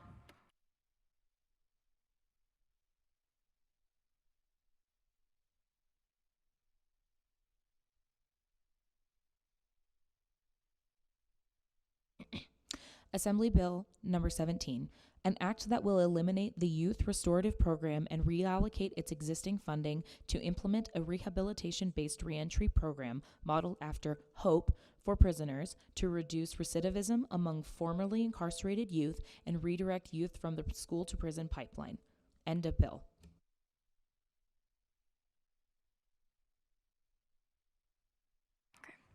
Assemblywoman Sonia Jolly. Thank you, Madam Speaker. I rise in strong support of this bill because it offers a necessary and evidence-based solution to one of the most pressing issues facing Nevada's youth, the cycle of incarceration. This legislation proposes the elimination of the current Youth Restorative Program and reallocates its funding toward a rehabilitation-based reentry program modeled after HOPE for Prisoners. HOPE for Prisoners is a Nevada-based nonprofit that has shown remarkable success in reducing recidivism through structured mentorship, job training, and long-term case management. If any of my colleagues would like more information regarding the specifics of each program, then I urge them to do research on the HOPE for Prisoners website. Under this act, formerly incarcerated youth would receive those same services, helping them re-enter society with the tools to succeed, not return to the system. A common question that some of my colleagues have asked me is why we should eliminate YRP. As a peer advocate of the program myself for the past year, the program has not received cases. This is due to the nature of the program and how it only works with the youth that commits petty crimes. Nevada's commitment against inequality should not just cater to one demographic. That is why it is so important that today you vote for this bill and we create an inclusive and effective program. This bill provides mentorship, job training, and life skills to help youth actually reintegrate into society, rather than just cycle back into detention centers. This bill also addresses the broader issue of the school-to-prison pipeline, the systemic pattern in which school discipline policies disproportionately push students, particularly from marginalized backgrounds, into the criminal justice system.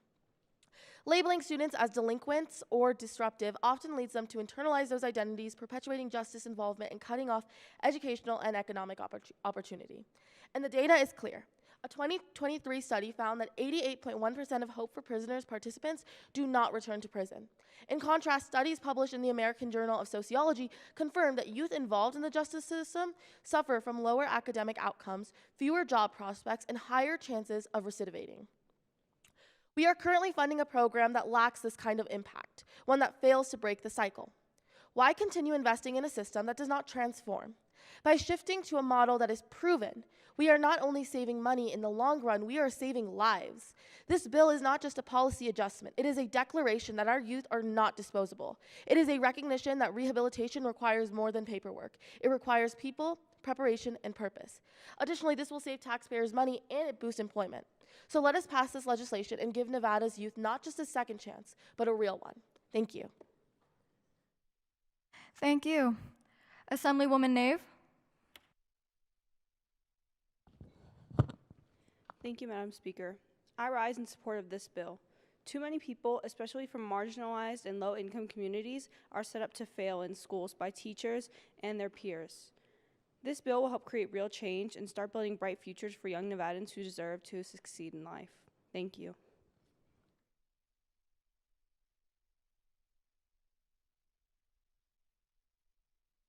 Thank you. Assemblywoman Watson.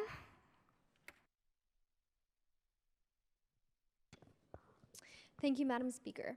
I rise in strong affirmation of this bill to eliminate the youth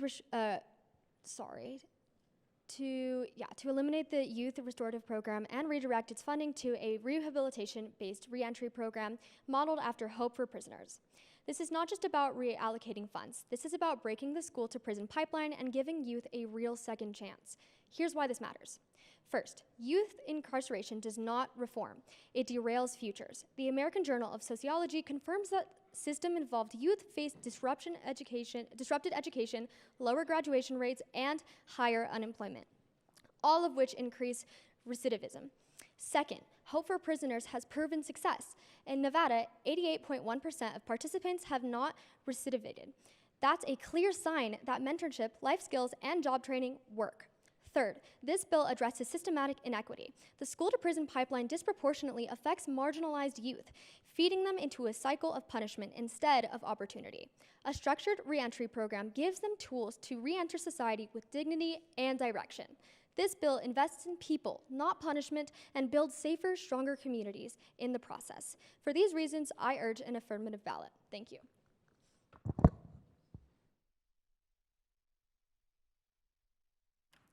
Thank you. Assemblywoman Olson. Thank you, Madam Speaker. While I do agree with the morals of this bill, I am in opposition. I believe that we shouldn't get rid of something that's already helping. The Youth Restorative Program focuses on keeping kids out of trouble before it even starts. If it's working, why would we remove it? Replacing it with something new, even something that sounds good like hope, means we're taking a risk with young people's futures. Prevention is better than fixing things later.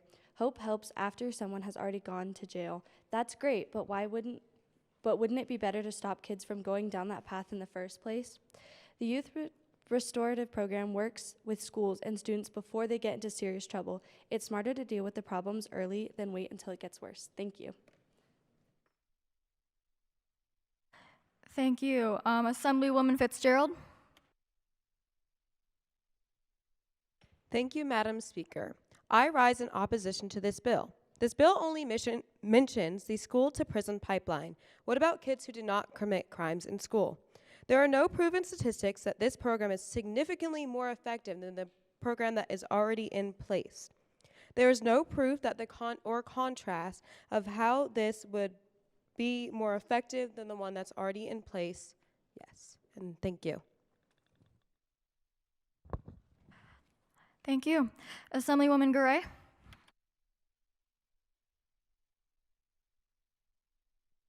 Thank you, Madam Speaker. I, like my colleagues, would like to rise in opposition to this bill. While the bill includes a program that could definitely create a positive effect, it ends the positive effects of the Youth Restoration Program. The way to help youth is not by removing another program with a similar goal. This section of the bill makes it a counterintuitive piece of legislation, the removal of a resource for restoration. The creation of one program does not have to come at the removal of another. If both restoration programs are available, this could give those who need resources multiple options. This brings the benefit from both a general program and a more specific one. So thus, I oppose this bill. Thank you. The time on this bill has now expired.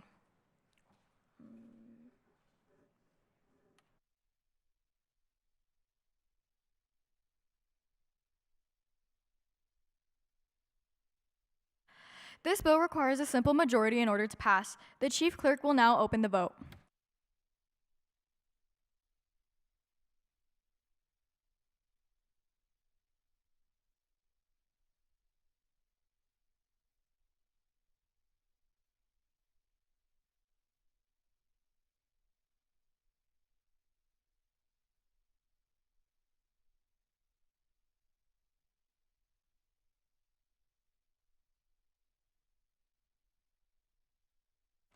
Does anyone wish to change their vote at all?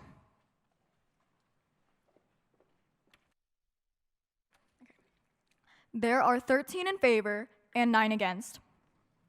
The bill, having received a constitutional majority, I declare it passed.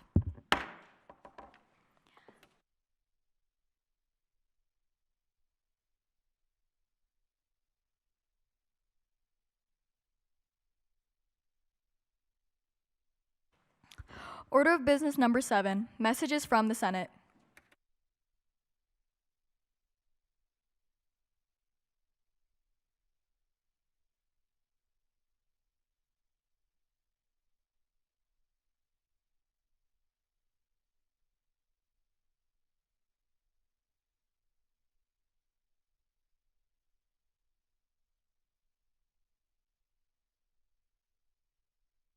My apologies, there are no messages from the Senate. All right. Order of business number 12, general file and third reading. The chief clerk will read the bill. Assembly Bill number 21, an act that will mandate Nevada infant foster care parents to complete a Department of Children and Family Services approved infancy care training and apply to an infant placement registry. End of bill.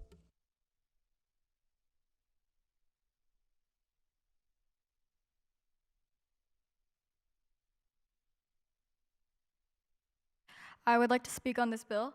I stand on this bill on fair support.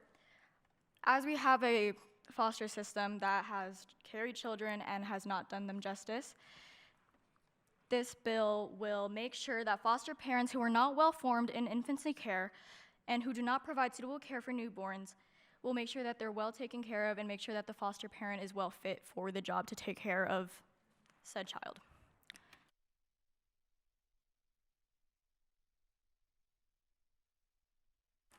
Assemblywoman Fitzgerald. Thank you, Madam Speaker. I rise in support to this bill due to the training already being implemented. This bill would only require the necessary training to ensure foster parents know how to properly care for an infant. This would prevent confusion or issues relating to properly raising a child from infancy to adulthood.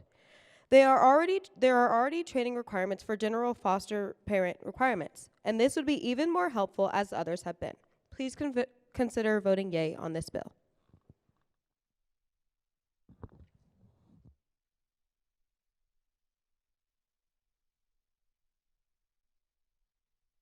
Thank you. Assemblywoman Villalobos. Thank you, Madam Speaker. I rise in support of this bill because not only do children constantly in the foster system get abused or neglected, if it is with an infant, they don't have a voice to be able to speak up for themselves. Unlike the children who are of age and who are able to speak and speak for themselves, they barely even speak about the neglect or anything that happens in their foster care system. So with an infant, it's much more difficult and harder to say or negotiate what is going on with them. So I urge you all to vote for yay on this one. Thank you. Thank you. Assemblywoman Thompson. Thank you, Madam Speaker. I rise in support of this bill. According to Section 2, the Foster Care Coalition tells us that only 40% of foster care parents continue after the first year. This means that they are unprepared. Thus, this bill will prepare foster parents for the responsibilities and tasks they now have to complete. Thank you.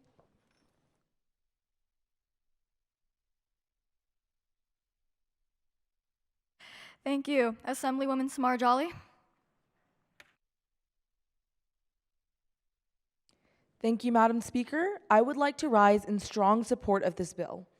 Infants entering the foster care system are not just babies. They're human beings already impacted by trauma, loss, and instability. And yet, too often, they're placed in homes with loving intention but inadequate preparation. That's not care, that's risk.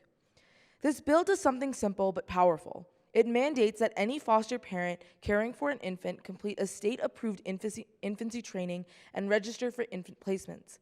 The training already exists. We're not adding red tape. We're finally saying that caring for a newborn in crisis requires more than just goodwill. It requires knowledge, preparation, and consistency, which this bill would provide to parents looking to foster. The data is alarming. Up to 70% of infants in foster care face chronic health or neurological issues. And when placements fail, when babies are bounced from one home to another, the emotional and developmental damage is long-lasting. This act ensures that rapid placements are safe ones, that babies aren't handed over to someone who doesn't know how to support feeding needs, recognize signs of trauma, or respond to medical issues. And it offers a grace period 60 days to become certified, giving current foster parents a chance to meet the standard. We don't get second chances with infant development. Let's set a precedent that Nevada puts children first, starting from day one. I urge you to vote yes on this act. Thank you very much. Thank you. Assemblywoman Torgerson.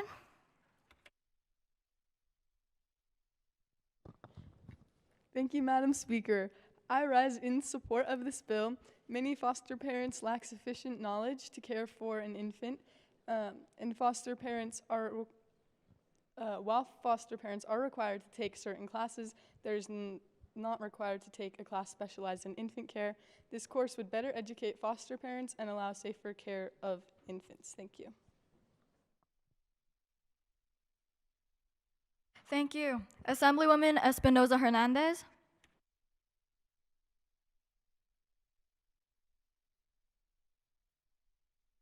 Thank you, Madam Speaker. I rise in support of this bill. As stated by my colleagues, this will prepare future foster parents and will ensure that the infants are safe and loved. And that's why I think that we should support this bill.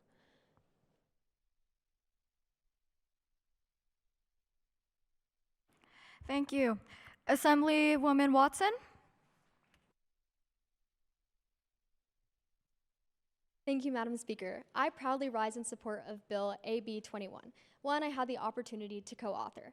The bill mandates that all foster care parents who are interested in homing an infant complete a Department of Children and Family Services approved infancy training, as well as apply to an infant placement registry.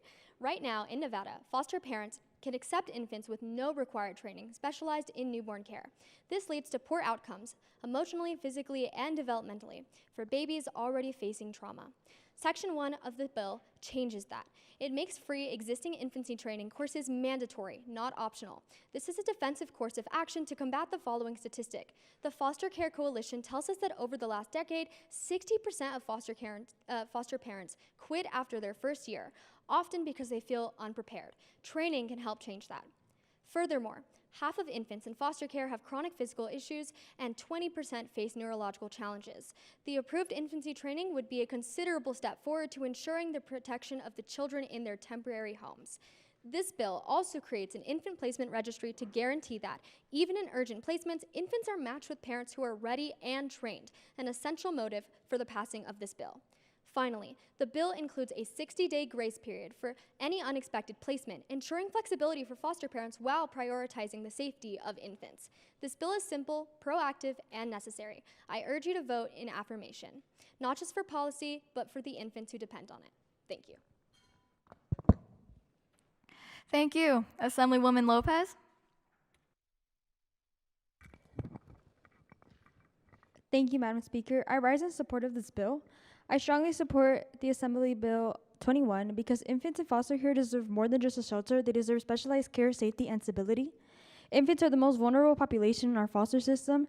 Many face health issues, emotional trauma, and development delays. Yet today, foster parents can take in newborns without any mandatory training in infant care, and that gap puts babies at risk. This bill doesn't create new programs. It simply makes existing state-approving mandatory training, and it ensures that foster parents are listed in registry before placement. It gives our foster infants the better chance at healthy development, and it helps foster parents feel confident and prepared. This is about protecting our youngest Nevadans and breaking the cycle of instability. Thank you.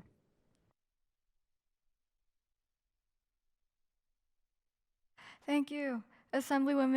Woman Conti.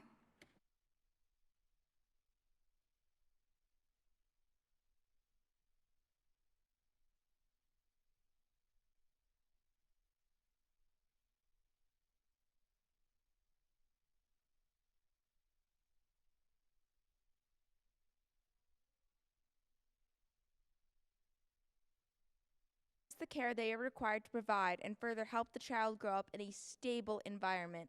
Proper education is necessary for parents, as early childhood infancy is detrimental to their mental health, safety, and future. After all, they will be the ones leading the country one day. Thank you. The time on this bill has expired. This bill requires a simple majority in order to pass. The Chief Clerk will now open the vote.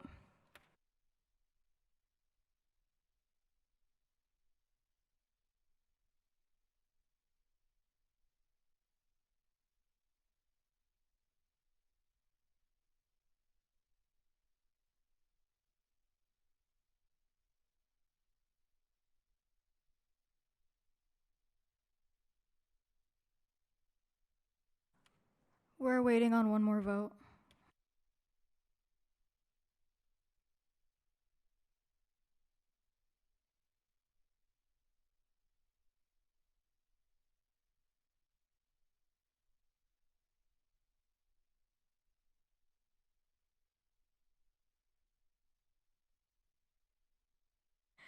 Does anyone wish to change their vote? There are 22 in favor and 0 against. The bill having received a constitutional majority, I declare it passed.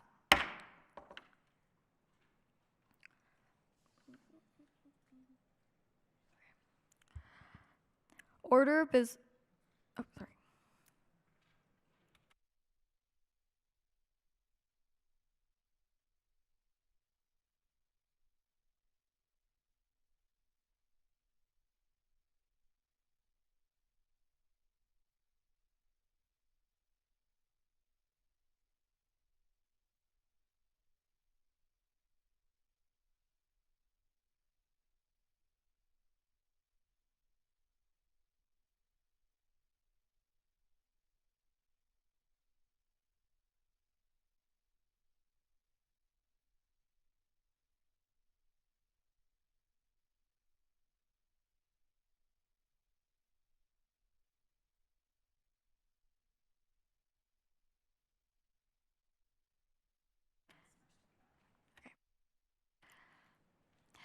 The body will now be in recess.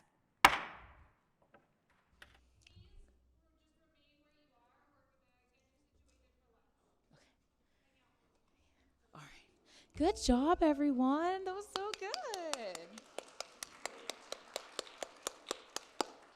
Once again, I really, really appreciate y'all rolling with the punches. You are doing fantastic. I would like you all to know my husband has been watching, and he's been telling me that y'all are doing a wonderful job. He's really proud of y'all, so.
Alrighty, everyone. Could I please get your attention?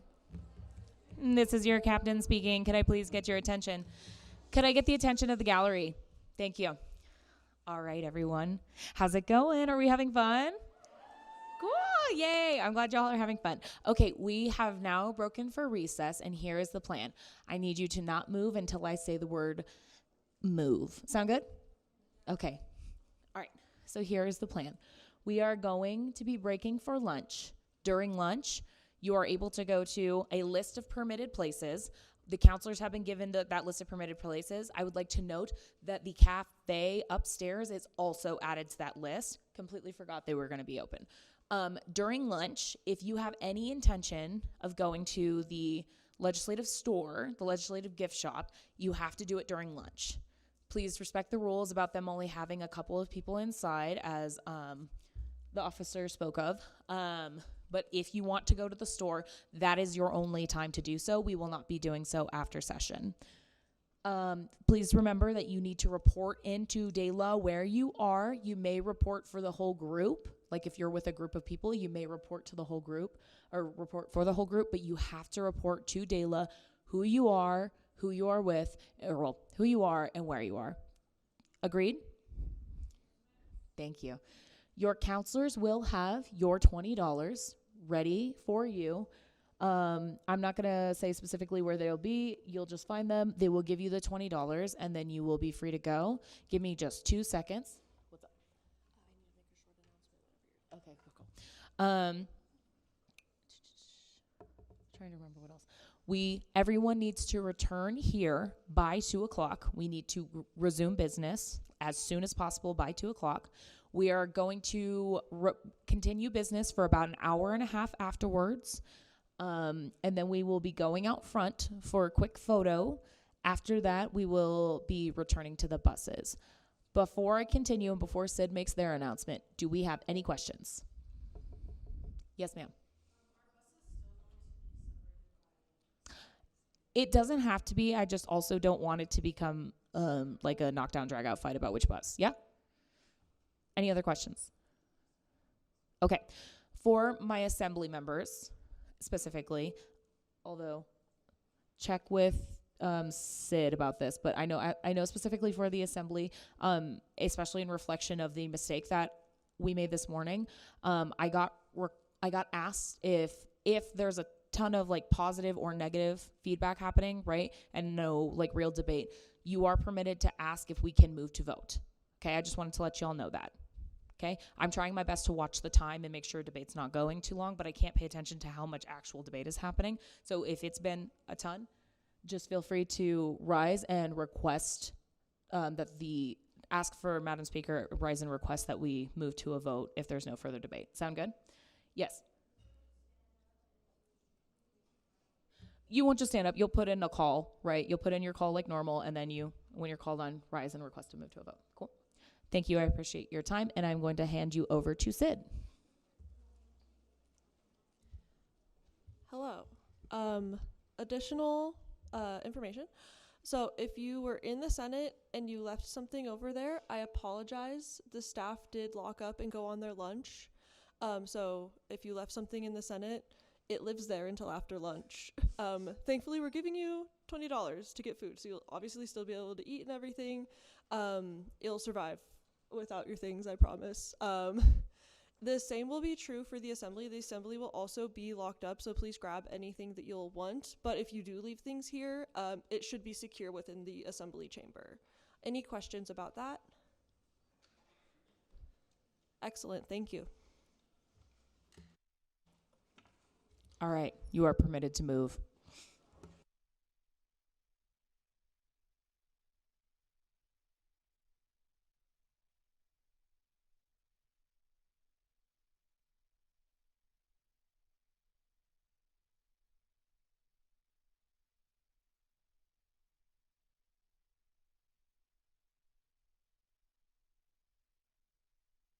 Counselors, please spread out and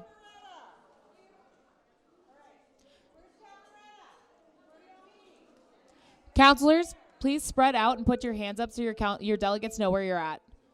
Cat Feretta's over here. Yeah. Yeah, you have to get money. Where's Buckley meeting? Buckley, can we come over here? Buckley, I'm going to have you right here in front of the dais.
Excuse me, members of the assembly and lobbyists. Excuse me, may I get your attention? If you are a member of the assembly, I'm going to ask you to take your seats. I need to see who we are missing.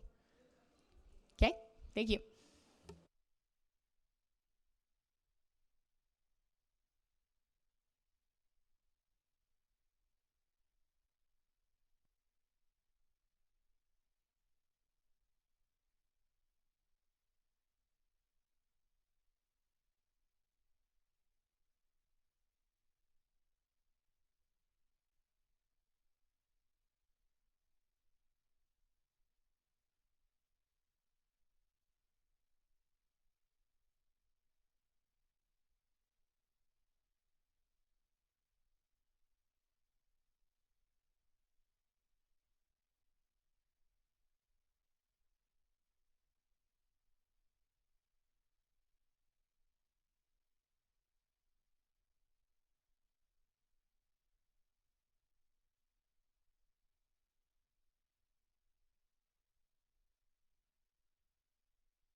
Counselors, if I may get your attention, I do need y'all to start figuring out where your delegates are. So any counselors that are in here, I need you to start like I don't know if you know what I mean? Can we get a hold of our delegates and kind of figure out where they're at because they need to return to their chambers now? Cool, thank you.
Assemblywomen, I need you to find your seats immediately. Thank you.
The Assembly will now return to its business.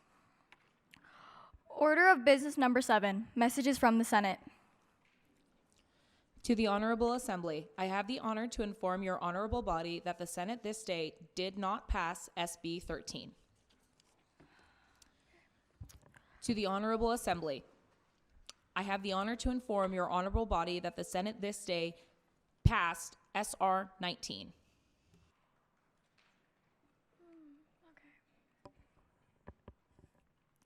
Order of business number 12, general file and third reading. The chief clerk will now read the bill. Senate Resolution number 19, an act that will designate a state-recognized flavor of ice cream as a new state symbol. End of bill.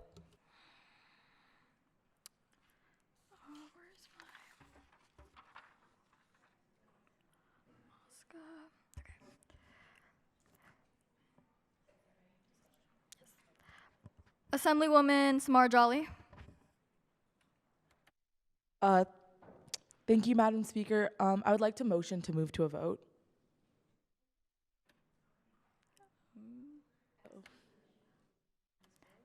Is there any opposition at all to this bill?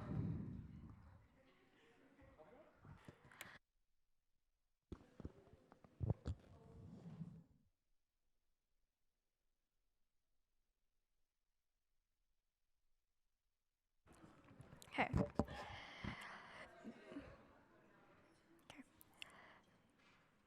This bill requires a simple majority in order to pass. The chief clerk will now open the vote.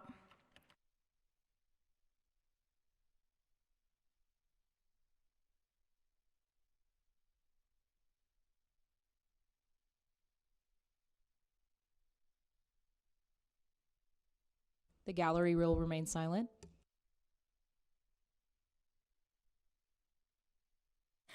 Does anyone wish to change their vote at all? The bill having received a constitutional majority, I declared it passed.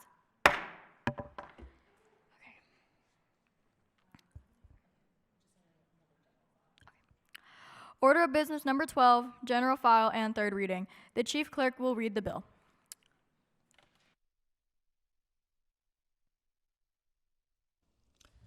Assembly Bill number 36, an act that will levy a 0.5% tax on tobacco products, the revenue from which will be allocated to counties and municipalities in order that they may install shield covers on light posts to decrease light pollution. End of bill.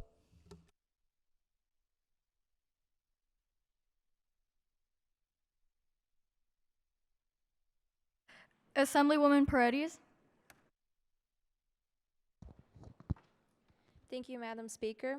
I rise in support of this bill as light pollution can disrupt animals when they most dependent on the dark to hunt their prey. And it can also affect sleep disorders and disrupt cardiac rhythms.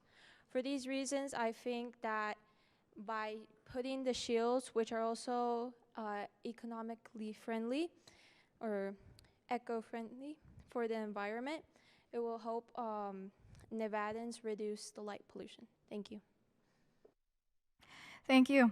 Assemblywoman Sonia Jolly. Thank you, Madam Speaker. I rise in support of this bill because the health of our environment and ourselves should not be sacrificed for poor lighting design.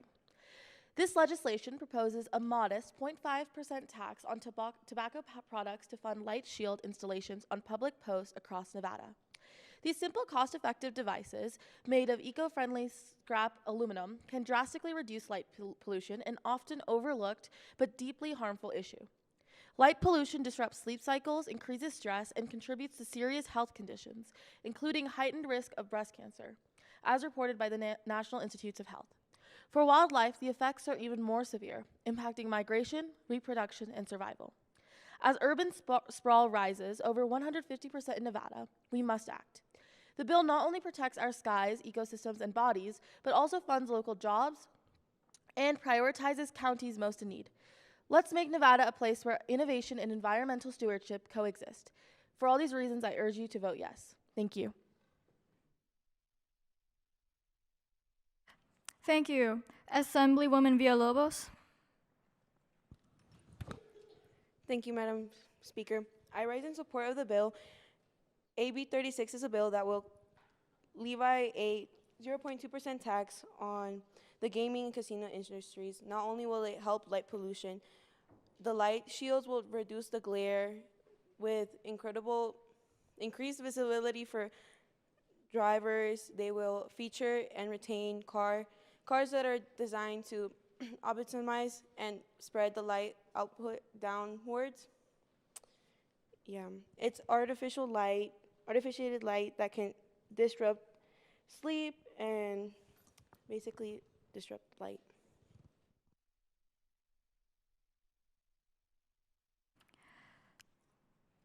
Thank you. Assemblywoman Conti.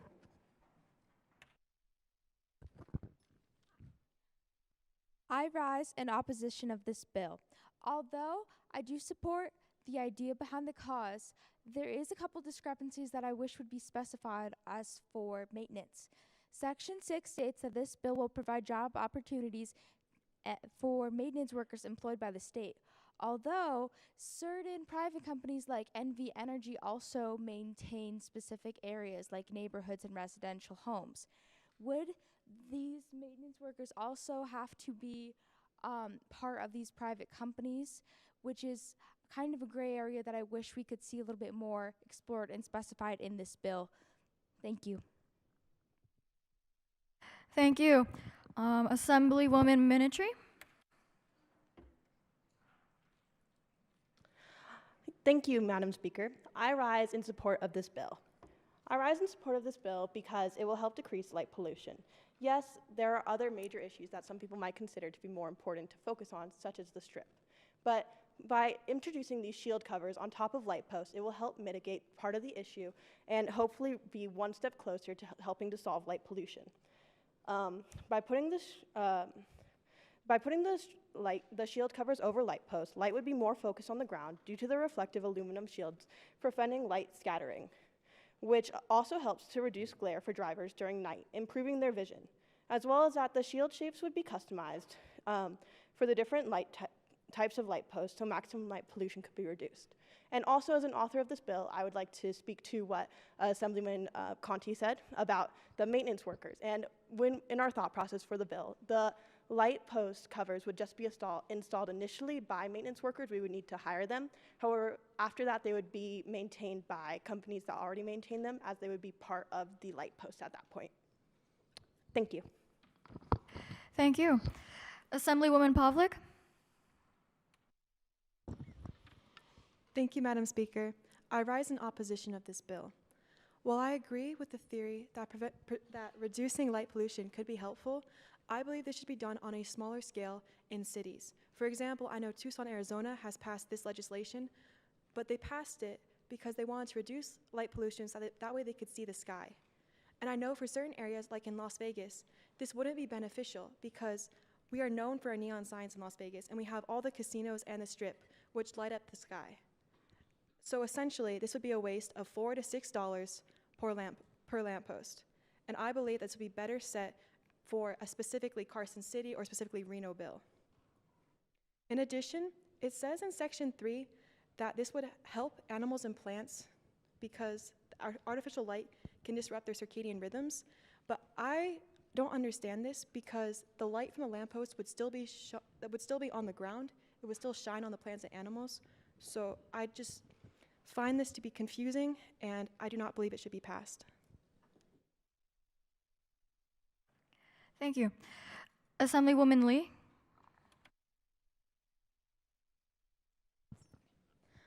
Thank you, Madam Speaker. I rise in support of this bill. The light pollution in Nevada is an underrated topic, and without this bill can go unnoticed and affect the environment and living beings in a negative way. It states in the bill also that there is an ability also to give more job opportunities to people and will use scrap aluminum, a very well thought through process. Thank you. Thank you. Assemblywoman Samar Jolly? Thank you, Madam Speaker. I rise in strong support of this bill. Light pollution is often invisible in policy conversations, but its effects are deeply real, disrupting wildlife, damaging human health, and eroding our connection to the natural world. This bill offers a small, smart solution with a big impact. By levying just a 0.5% tax on tobacco products, luxury items already linked to public health costs, we can fund the installation of shield covers on public light posts made of eco-friendly scrap aluminum. These covers direct light where it's actually needed, downward, not into the sky, not into bedrooms, not into habitats that depend on the natural cycle of light and dark. Science backs this up as well. The National Institute of Health links light pollution to reduced melatonin, sleep disorders, and even breast cancer. Wildlife experts tell us that species from bats to birds to plants rely on night darkness for survival. And let's talk economics. This is a low-cost, high-impact investment. At $4 to $6 per cover, using recycled materials and employing state maintenance workers, we're addressing environmental harm, creating jobs, and improving public health without pulling from education or safety funding. Nevada's urban sprawl has grown 153%. Let's make sure our growth doesn't come at the cost of our environment or our well-being. Now, I'd also like to briefly address a concern regarding the effect of this bill on drivers. Upon doing research, I found that it actually benefits them because it reduces glare and increases visibility. I urge you to vote yes. Let's light our cities smartly and protect the rhythms of life that depend on the dark. Thank you. Thank you. The time on this bill has been expired. This bill raises revenue and therefore requires a 2/3 majority in order to pass. The Chief Clerk will now open the vote.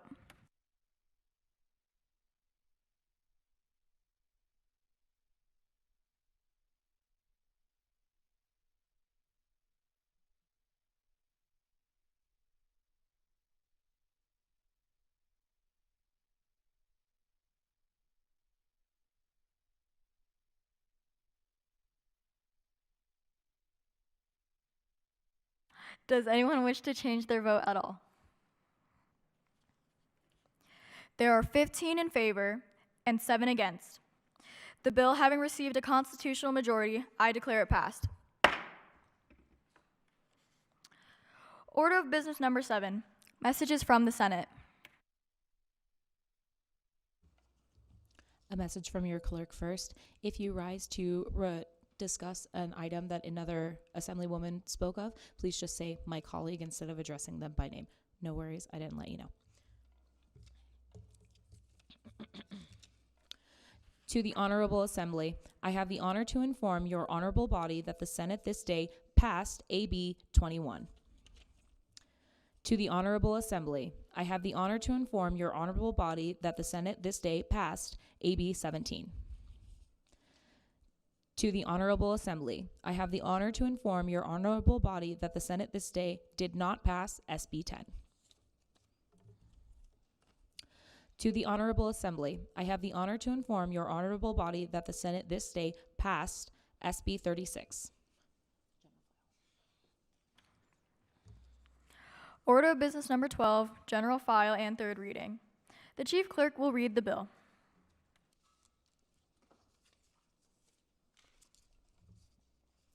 Senate Bill number 36, an act that will eliminate cash bail in cases of petty misdemeanors and first offense nonviolent misdemeanors and instead authorize judges to release defendants on recognizant, assign pre-trial measures or electronic monitoring as appropriate. End of bill.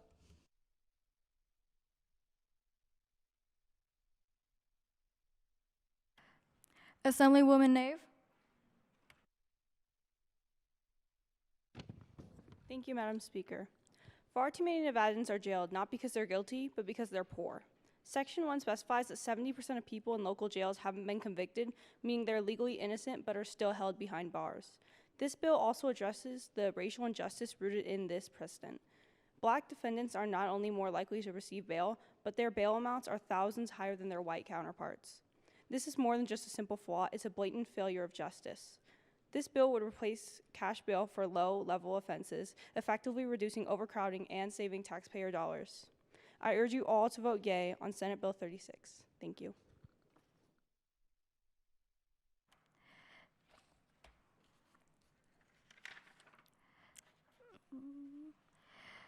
Thank you. Assemblywoman Lopez. Thank you, Madam Speaker. I rise in support of this bill.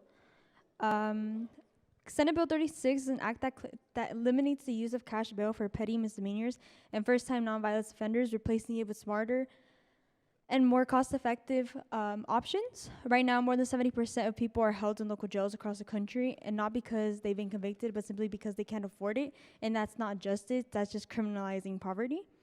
In Nevada, that issue is even more urgent. In Nevada, if Nevada were its own country, we'd have the second highest incarceration rate in NATO. Second, only the United States itself. That is not a statistic that we should be proud of. Our jails are overcrowded and full of people who don't deserve to be there, yet many of the individuals are being held for low-level nonviolent offenses simply because they don't have the money to get out. Thank you. Thank you. With the permission of the body, I ask if I could speak of the bill. Yes. With the permission of the body, I will speak to this bill.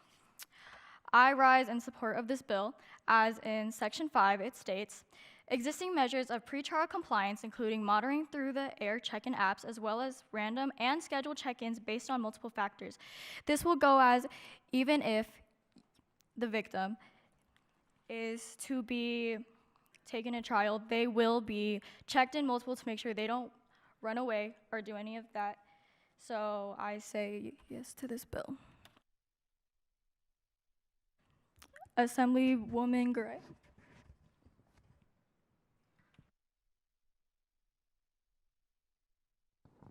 Thank you, Madam Speaker. I rise in support of this bill. Statistics state that 33% of Hispanic males cannot pay bail. If justice comes at a price, then that is not justice. That is exploitation. This bill should pass as it keeps people out of jails who have done nothing wrong or who are still waiting to be convicted. To monitor them is to keep a safety procedure in check while also ensuring that these people get their freedom and do not lose the jobs, families, and other things that they may have. Thank you.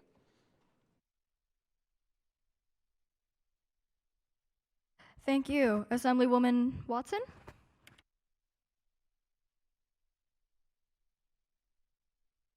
I rise in support of this bill because it aligns with the federal adoption of innocent until proven guilty.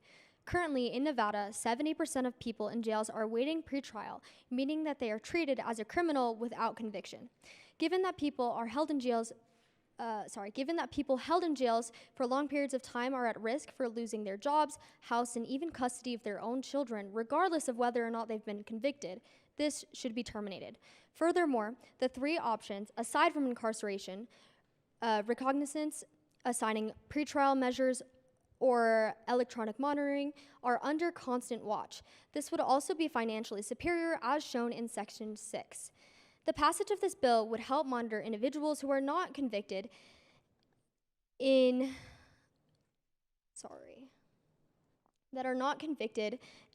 maintain their rights as U.S. citizens, while also causing savement of Nevada funds. For all these reasons, I urge an affirmative ballot. Thank you.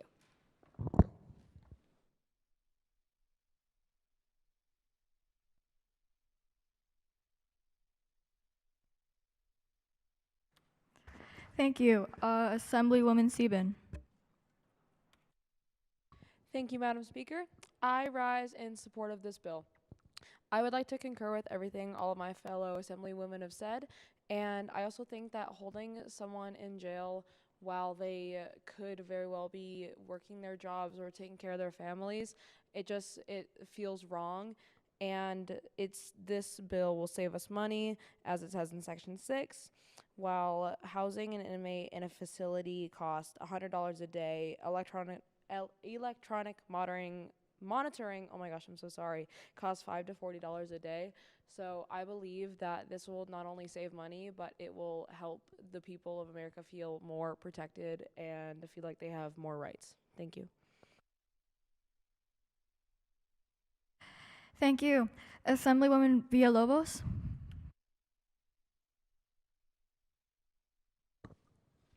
Thank you, Madam Speaker. I rise in support of this bill. Our justice system was built on the promise of fairness, yet every day we incarcerate or put men or women who can't afford bail daily. We trap them behind bars, set high amounts, especially for, like how my fellow colleagues have said, Black or Latino men. Their bail is thousands more high. It means recognizing that wealth should not determine liberty. It means giving people, especially in the communities of color, a fair chance to fight their case, to keep their jobs, and to care for their families. Most likely, some of them are single fathers or single mothers. Their children do have higher chances of going into foster care, them losing custody fully, completely of their children. Justice should be something that isn't bought daily because someone is able to pay $1 million bail or $1,000 bail, and not somebody who can't, and they're set into jail like for 6 to 7 months until their court is released. Thank you.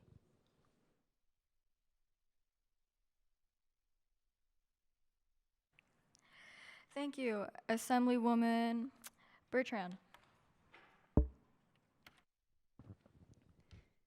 Thank you, Madam Speaker. I rise in support of this bill, mainly because our constitutional rights declare that we are innocent until we are proven guilty. If someone has not been convicted of their crime or gone through their court case and yet they are still locked away in a jail cell, having to pay money in order to get out, it's not fair to them and it goes against our rights. It seems unfair to have to pay a lot of money just for a misdemeanor or a petty offense, especially if it's nonviolent. So I encourage you guys to vote yay for AB or SB 36. Thank you. The time on this bill has expired.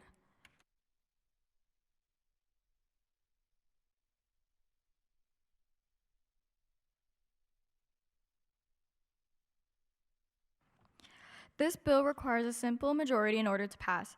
The Chief Clerk will now open the veto. The vote.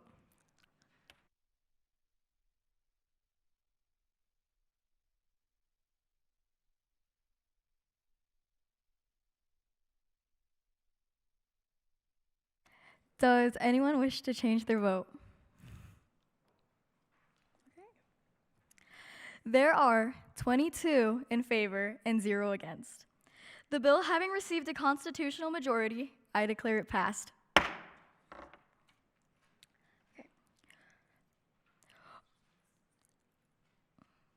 Order of business number 7, messages from the Senate. To the Honorable Assembly, I have the honor to inform your honorable body that the Senate this day did not pass SB 5.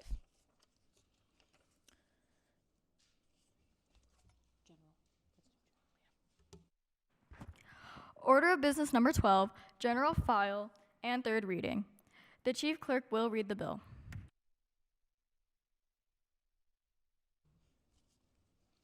Assembly Bill number 8, an act to strengthen public safety in Nevada by establishing a 5-year renewal system for concealed firearm carry permits. This legislation ensures that permit holders remain qualified and responsible by requiring continued firearm safety training, updated background checks, and timely renewal notifications. End of bill.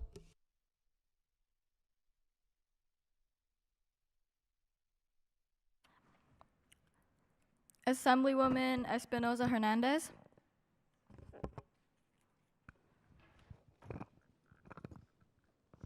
Thank you, Madam Speaker. I rise in support of this bill. This bill ensures safety to the public and to the people in the case that someone may no longer be qualified to have concealed weapons. It includes safety courses and conducting background checks, so I think we should vote yay for this bill.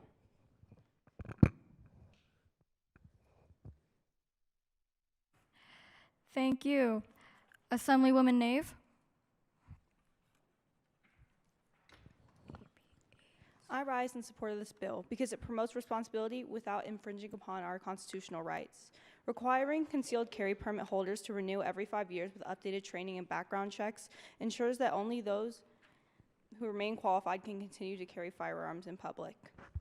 Convictions for felonies, domestic violence, and violent crimes will result in denial and reapplication process. This process ensures that we aren't letting dangerous weapons into the hands of the wrong people. Too many Nevadans have lost family members, friends, and even their own lives at the hands of guns, and there's no reason for this cycle to continue. This legislation reflects a fair, safety-first approach that keeps communities safe while respecting lawful gun ownership, and I hope that my colleagues will vote yay on this bill. Thank you.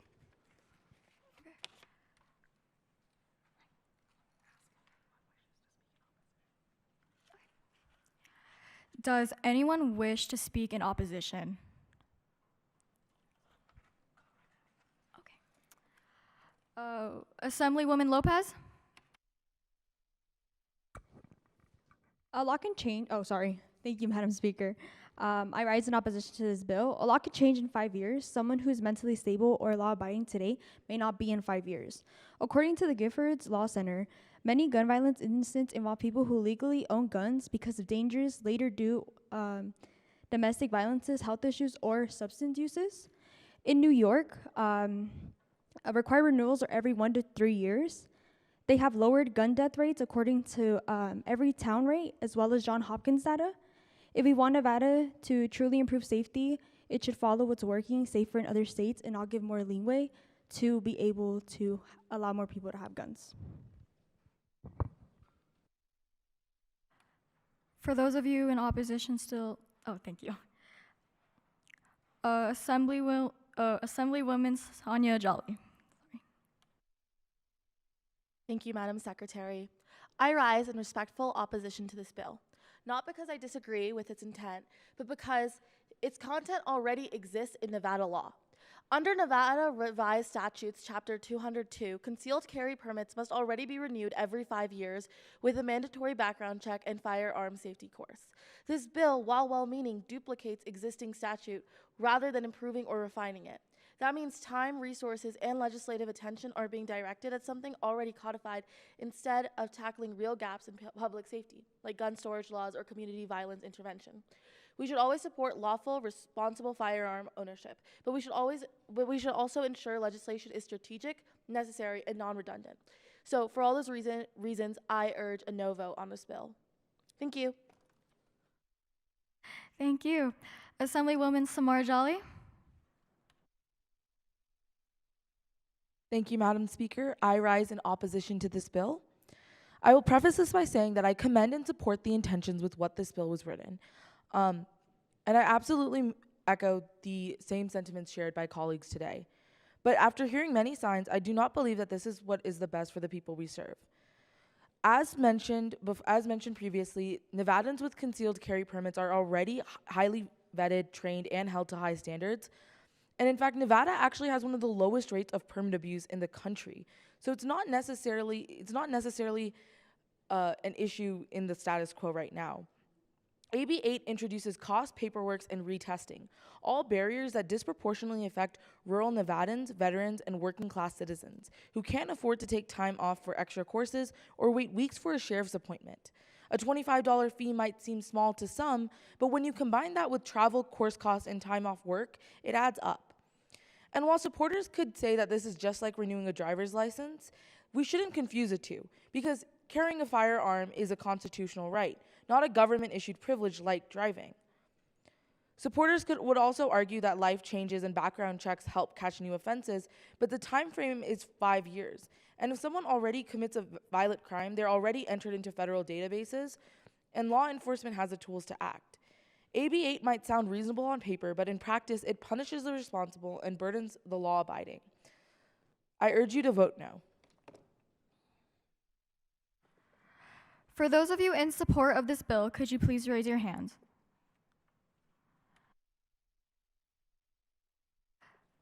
Assemblywoman Watson?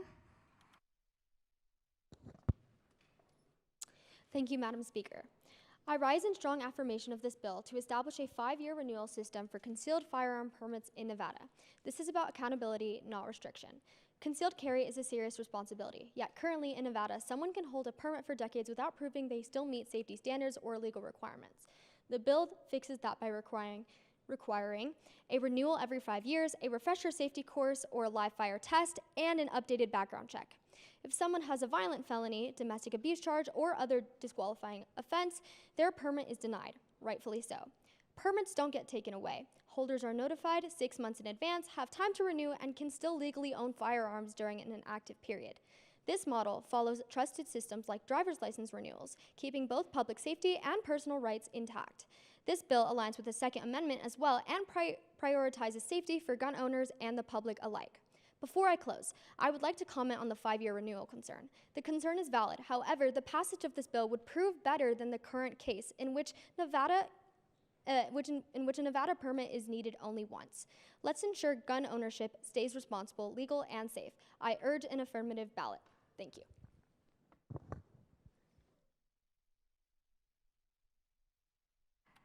For those in support, please raise your hands again.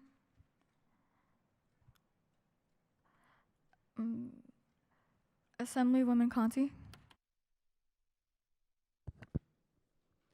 I rise in support of this bill as it helps promote public safety and ensure that firearms are trusted with eligible individuals. With frequent renewal policies, it advocates prevention against individuals carrying weapons with expired permits.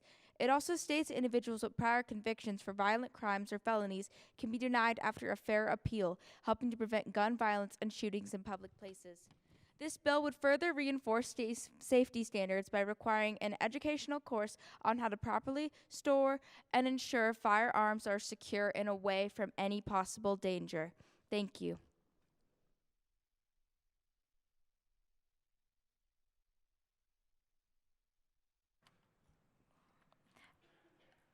Assemblywoman Bertrand?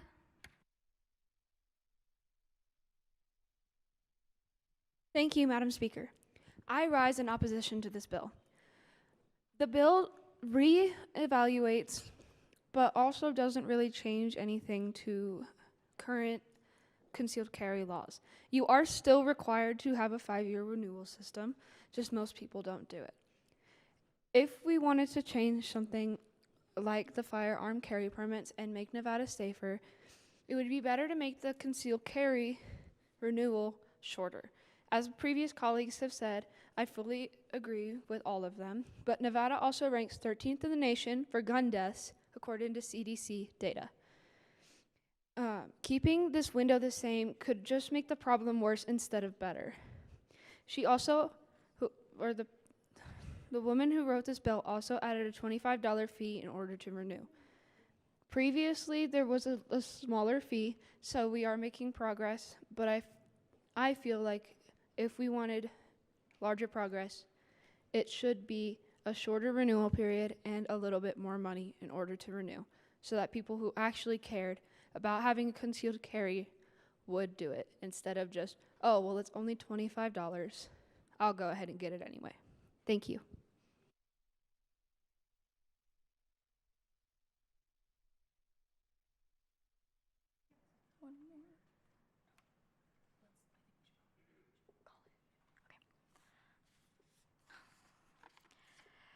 The time on this bill has expired.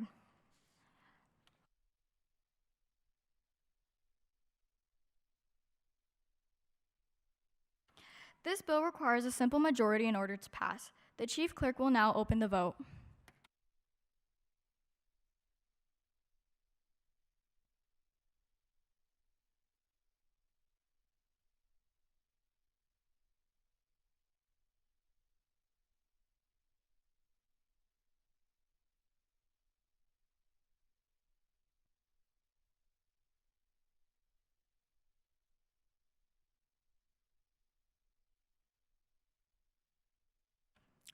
Would anyone like to change their vote at all?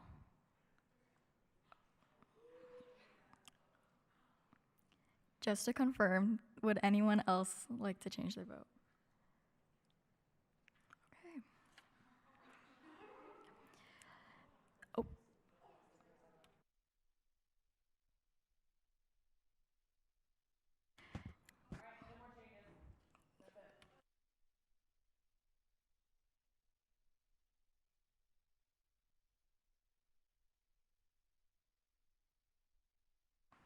There are 12 in favor and 10 against. The bill having received a constitutional majority, I declare it passed.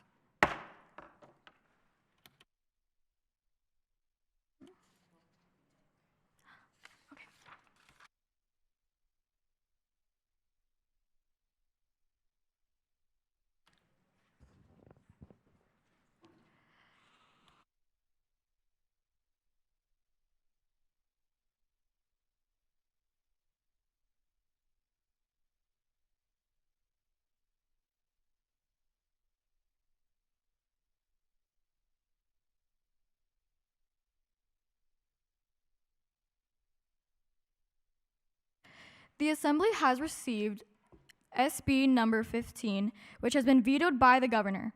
The chief clerk will read the bill in its entirety and the governor's message as to the purpose of the veto.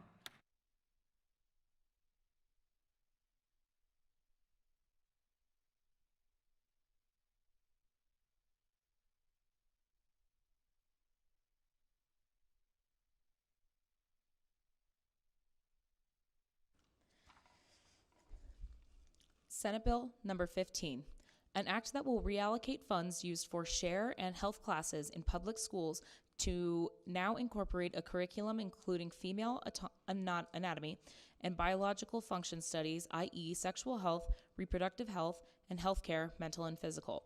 It will be an age-related curriculum starting in 6th grade until 12th grade. Section 1. According to the Nevada Division of Public Behavioral Health, the average number of teenagers giving birth in 2011 between the ages of 15 to 19 was 3,048 people a day. This demonstrates an extreme level of teen pregnancy in Nevada. Pregnant women of all ages can pass STIs to their unborn children and babies during childbirth. Section 2. According to the CDC STI state profile for Nevada from 2017 to 2021, primary and secondary syphilis, bacterial STI, rose 53%. Congenital syphilis, passed during pregnancy to a baby, rose by 99%. Syphilis, which does not show itself as a typical STI, imitates other diseases through its symptoms. This requires constant testing in sexually active individuals. In 2021, 16,348 new cases of chlamydia and 8,488 new cases of gonorrhea were reported. Chlamydia and gonorrhea are asymptomatic, requiring constant testing among sexually active individuals. This is not taught in Nevadan schools. Boys and girls alike are becoming increasingly sexually active and unaware of these infections. Section 3. Facts about menstruation are not taught to young people of all gender. Students should be taught about correct hygiene, atypical cycles, and how to spot concerning issues. For example, endometriosis, PCOS, and yeast infections and UTIs. Section 4. Mental health of people involved in teen pregnancies, STIs, and menstruation are often negatively affected. Students are often not taught about these topics and the dangers they pose, and their mental health declines as a result. According to the America's Health Rankings, teens experiencing mental health crises has been connected directly to the likelihood of dropping out of school. In addition, the children of teen mothers have an increased risk of mental health issues, behavioral problems, academic struggle, and continuous delinquent behavior. Case studies in recent years show that women struggling with STIs, even with treatable infections, had increased levels of stress, depression, and a low level of satisfaction with life. Increased hormone production during menstruation can cause declined mental health in unstable individuals. Section 5. The curriculum will consist of basic biological functions of women, STI risks and its maternal relation, physical care resources, and sexual relationship awareness. All of the above topics will be included in grade categories, but will be simplified intensity based on age. For example, 12th grade will have all available information, while 6th grade will include basics. Section 6, Section 6, this act will be effective upon passage. Message from the governor. I am forwarding to you for filing within the constitutional time limit and without my approval, Senate Bill number 15. I must exercise my constitutional grant of authority to veto this bill for the following reasons. First of all, the funding for this bill comes from SHARE programs and health classes. Both of these programs are already lacking in their curriculums and ability to reach students. Taking away this funding would inhibit these essential programs. Additionally, this bill seeks to teach the outlined curriculum to students between 6th and 12th grade. SHARE programs in Nevada take place between 4th and 8th grade, so the curriculum of this bill would not align with that of SHARE. 6th to 12th grade is also 2 years more than 4th to 8th grade, and there is not nearly enough funding for these programs to sustain this. Second of all, the focus on solely female anatomy ignores the importance of discussing issues faced by other genders. All genders are susceptible to STIs, and it is also important for the mental health of everyone to be recognized and understood as they undergo physical, sexual, and hormonal changes. Finally, this bill makes several assumptions that are not directly supported by evidence. In Section 4, the bill claims that students' mental health drops as a result of not being taught about topics outlined in this bill. In the same section, the bill states that mental health crises are correlated to students dropping out of school. However, this has nothing to do with the bill. As much as I would like this bill to pass because I recognize the importance of teaching these things to young students, I must stand in opposition of this bill as it is not financially feasible, disregards the validity of other genders, and makes assumptions regarding the correlation between sexual health and mental health. Sincerely, Governor Chu.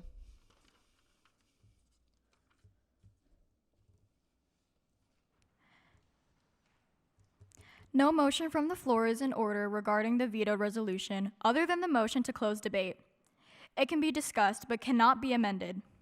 We will allow 10 minutes to debate the resolution as to the merits of sustaining or overriding the governor's veto.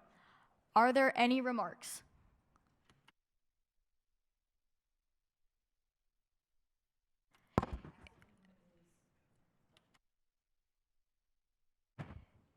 Is anyone opposed to overriding the veto?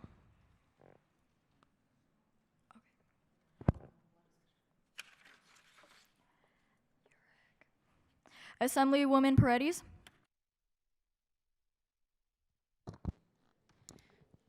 Thank you, Madam Speaker. I am in support of this bill.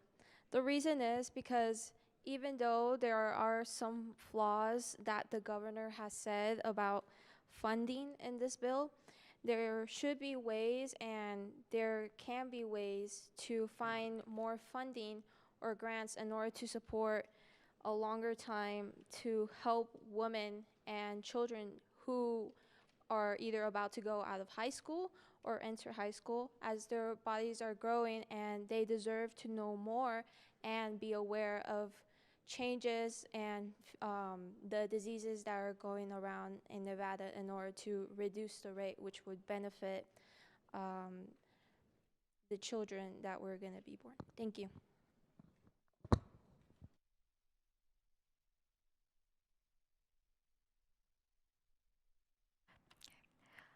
Would anyone not want the veto overridden?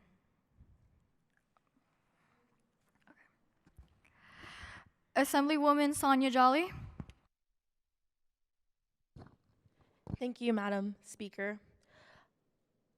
Sexual health education should never be exclusive. Every student, regardless of gender, deserves to understand their body, their risks, and their resources. But this bill disproportionately centers on female biology, without offering the same depth of education for all students. By framing sexual health as a woman's issue, we risk reinforcing the harmful idea that only women are responsible for sexual health outcomes. That's not fairness, it's an imbalance that puts the burden of awareness and prevention on one group alone. Moreover, Governor Chu made a great point regarding the major issue in the legislation. The duration of the SHARE classes don't align with the duration that this bill sets. If this curriculum is going to be truly effective, it must reflect the shared responsibility we all carry. Comprehensive sexual education should empower every student to know their body, protect their health, and make informed choices. And until this bill does that, I cannot support it. Thank you. Thank you.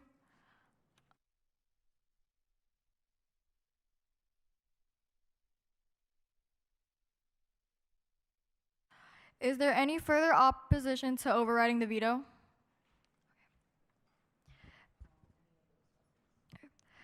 Assemblywoman Bertrand? Thank you, Madam Speaker. I rise in opposition to this bill, especially because, as other colleagues have said, it is very important that inclusivity is equality. Just because women haven't been taught exactly what our body does, neither have men. It's not just the men's fault for STIs or childbirth, it's also the women's fault. And I feel that both should be educated on what's happening with our bodies, our hormonal changes, and the funding issue could be huge because health classes have a lot of curriculum to teach and a lot of it gets cut off due to the lack of time, especially since some schools only do 1 semester of health. Due to this, it may be because there isn't enough time to teach everyone about their body. And as high schoolers and middle schoolers, we are expected to do our own research and find out our curiosities. And if we want to know what's going on, we shouldn't just have a class that's going to tell us only about women. Thank you. Assemblywoman Sieben?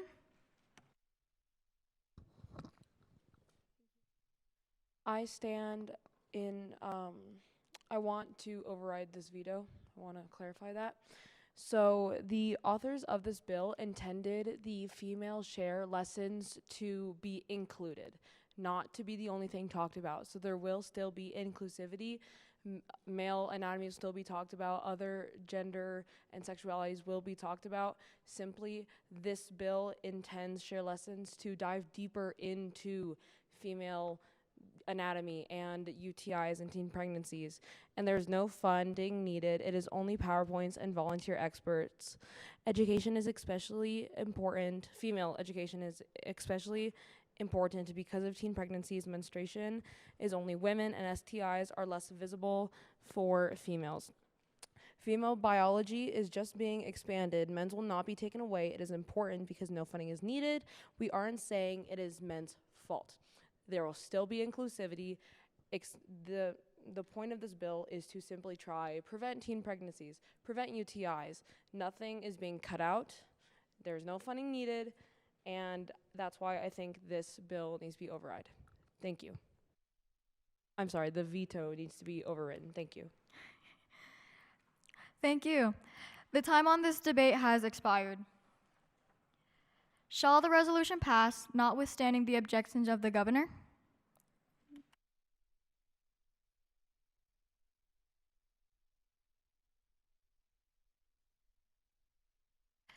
All those in favor say yes. All those in favor say no.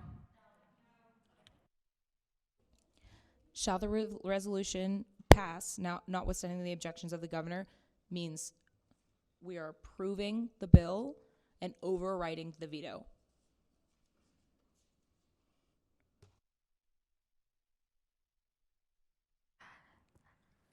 Again, all those in favor say yes. And all those in favor say no.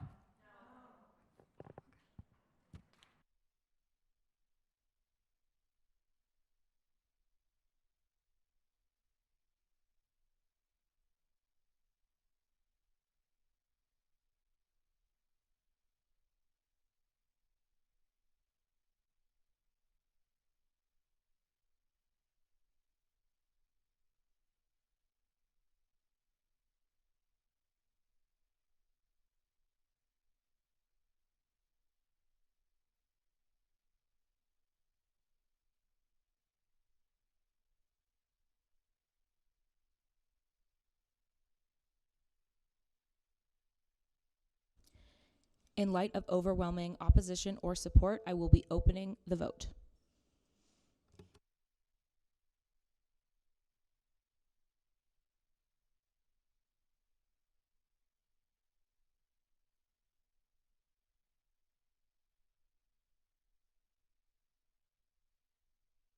Voting yay overrides the governor's veto.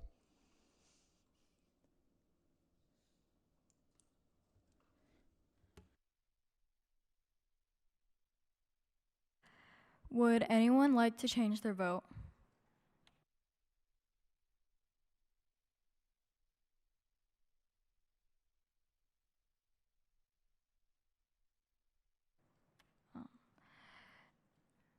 There are 13 in favor and 9 against. Wait.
Again, there are 13 in favor and 9 against.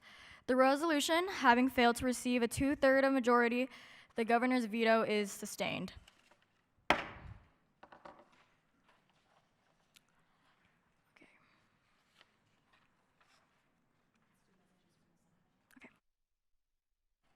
Order of business number 7, messages from the Senate. To the Honorable Assembly, I have the honor to inform your honorable body that the Senate this day did not pass SB 16. To the Honorable Assembly, I have the honor to inform your honorable body that the Senate this day passed SB 11. Order of business number 12, general file and 3rd reading. The chief clerk will now read the bill. Senate Bill Number 11, an act that will establish an equilibrium entitlement which mandates that in circumstances where any and all businesses and developers are constructing and developing on land preoccupied by housing, the entities must compensate the affected residents. End of bill.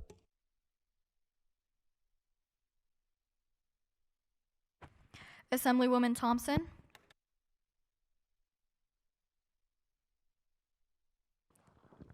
Thank you, Madam Speaker. I rise in support of this bill. This bill de-incentivizes developers to build on land preoccupied by housing, specifically minorities. It also decreases predation on young women that could be taken advantage of for being low income and of minority. Thank you. Thank you. Assemblywoman Pavlik. Thank you, Madam Speaker. I rise in opposition to this bill. When builders decide to build a new area, they do compensate the people who live there, and those people choose to sell their houses, except in cases of renting. And in those cases, I do not believe it's fair to expect the people who are buying that land to find them a new home. Additionally, for Section 6, which discusses the rates of predation, I find the bill to be vague, and it does not fully explain how predators are taking advantage of women and how this relates to this bill. Thank you. Thank you. Assemblywoman Garay.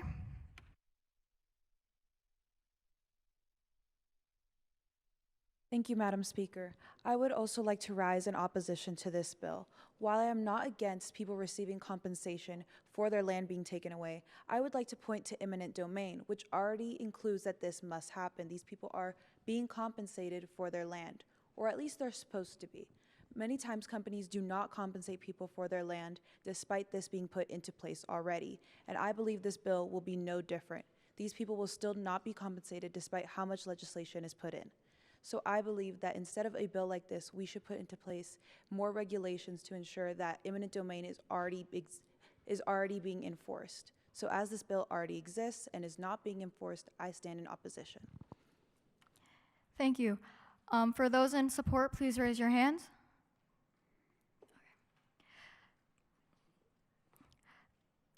Assemblywoman Williams.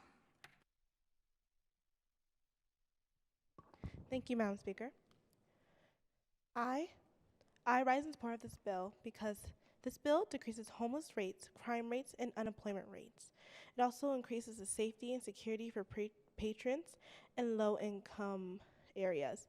This also protects ethnically relevant businesses and culture. Thank you. Thank you. Assemblywoman Samar Jolly. Thank you, Madam Speaker. I rise in strong support of this bill. Nevada is growing faster than ever. Skyscrapers rise, entertainment venues expand, and developers rush to transform our cities into thriving economic hubs. But amid all this excitement, let's pause and ask, who's paying the price? The answer is clear. Our working families, our elders, our historically marginalized neighbors who are being displaced from homes they have lived in for generations. This bill does not oppose development, it just supports equitable development. It says that if you're going to build something new on someone's home, you must give them something in return. Not a vague promise, not a pamphlet, but a real tangible place to live. The equilibrium entitlement ensures that residents are given new housing of equal value, given a place in the same area so they don't lose access to schools, jobs, and transportation, and most importantly, given time, a full year of notice to prepare and plan without being thrown into chaos. Displacement without support does not just result in moving boxes.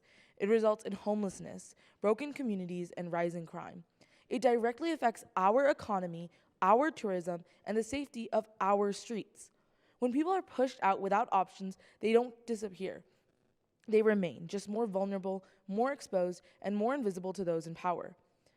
My colleague asked exactly how it helps predation against women, and I'll explain that it does by preventing forced displacement into unsafe conditions. When lower income housing is demolished without offering residents stable alternatives, young women are often pushed into homelessness or unstable housing, like couch surfing, motels, or living on the streets, conditions that predators actively target. We can no longer ignore the pattern. Minority and low-income communities being erased for profit. We owe it to those families to give them security and respect. I urge you all to vote no on this bill. Thank you. Thank you. For those of you in support, can you please raise your hands?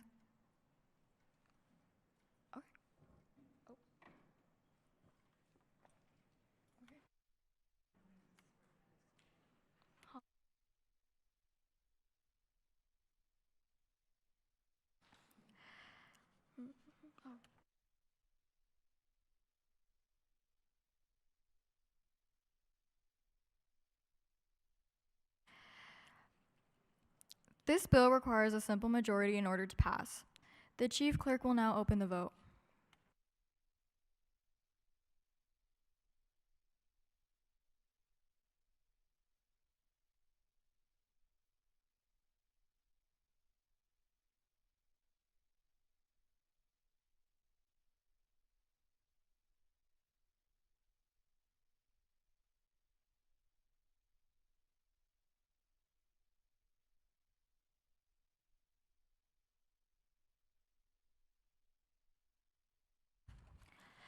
There are 9 in favor. Oh, sorry. Would anyone like to change their vote? There are 9 in favor and 13 against. The bill having failed to receive a constitutional majority, I declare it lost.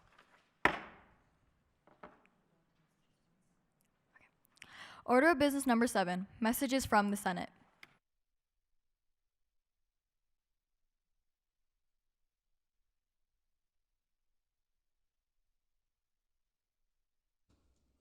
To the Honorable Assembly, I have the honor to inform your honorable body that the Senate this day,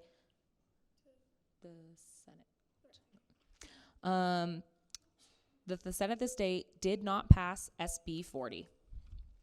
To the Honorable Assembly, I have the honor to inform your honorable body that the Senate this day passed AB 36.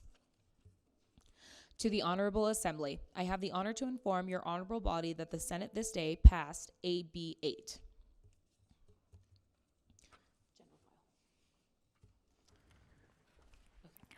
Order of business number 12, general file and third reading. The chief clerk will read the bill.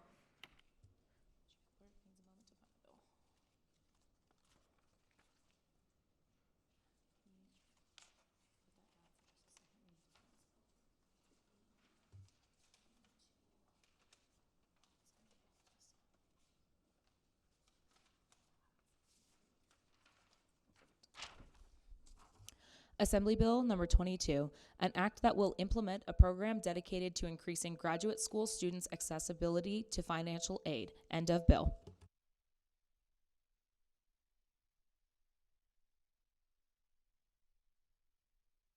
Assemblywoman Paredes.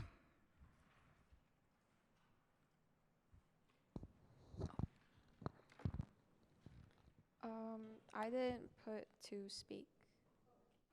My apologies. Assemblywoman Williams. Thank you, Madam Speaker. I rise in opposition to this bill. While community work is valuable, graduate students shouldn't get extra financial aid just for partnering with aid communities. Yeah, wait, no. With community, yeah. Many of these roles are part of their degree requirements, not jobs. Giving special treatment aid for this work could be unfair. To the other grad students in the fields like engineering or businesses who also work hard but don't have the same opportunities. Grad school is already a personal investment. If students choose programs with community work, they should plan for the cost, not expecting extra funding just because of their field. Thank you. Thank you. Assemblywoman Thompson.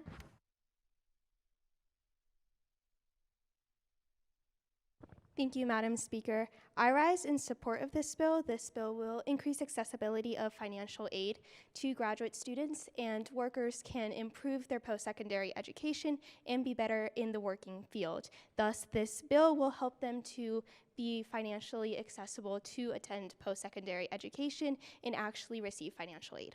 Thank you. Thank you. Assemblywoman Carrillo. Thank you, Madam Speaker. I raise in support of this bill because a graduate degree shouldn't be a privilege. It should be a possibility for anyone with a position and potential to get this, ensuring that students from low-income families and their background should have the support they need to continue their education. Thank you. Thank you. Assemblywoman Villalobos.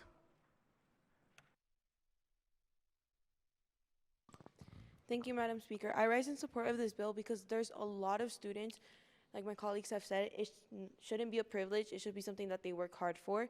And unlike a lot of students who don't have the opportunity to be able to pay their full-on grad school, their colleges, their universities, because some of them might be first gen going into college or university. Some of them are immigrants who aren't given the same opportunity to be able to pay for that. Financial aid supports that. Financial aid is able to give them the education that they can, even if they're going to like a little bit of debt after their university and they're able to pay it off. It still helps them get that career that they need to be able to succeed later in life or to be happy and fulfilled with the career that they've always dreamed of and longed for. Thank you. Thank you. For those in opposition, please raise your hands. Assemblywoman Minitry. Thank you, Madam Speaker. I rise in opposition of this bill because it is discussing getting grants from the Department of Education. But the Department of Education already has a limited budget within Nevada, and there are other problems that the money needs to be spent on. Universities have other sources of income, such as admissions fees that students pay, as well as donations from alumni as they keep in contact with them. Whereas public schools deal with overcrowded classroom and among other issues, and Nevada already has a low per pupil spending pay, which is the amount of money that they spend on each pupil. They spend about $11,000, whereas the national average is $30,000, because they don't have the funds to support the students more. By supporting this bill, we would be dedicating this money instead to universities when there are other more pressing issues that the money needs to go to. Thank you. Thank you. Assemblywoman Pavlik. Thank you, Madam Speaker. I rise in opposition to this bill. I believe that this would not be a good use of the Department of Education's time. In Nevada, we have a graduation rate of about 80%, which means about 20% of high schoolers do not finish high school. As such, I believe that is a much bigger priority than graduate school. In addition, I believe we should focus more on helping minorities and other low-income families to go to undergraduate school. We should be prioritizing just getting everyone to the highest level of education possible, but that doesn't mean we should be focusing on graduate school yet. We still need to work on just having enough people graduate high school. Thank you. Thank you. Assemblywoman Fitzgerald.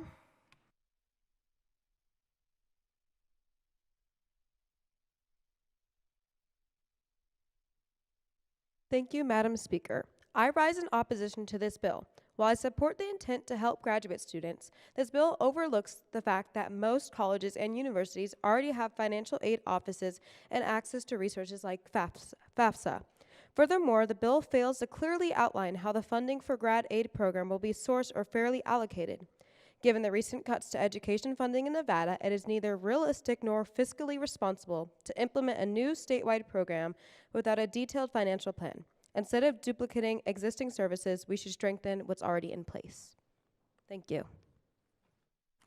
Thank you. For those in support of this bill, please raise your hands.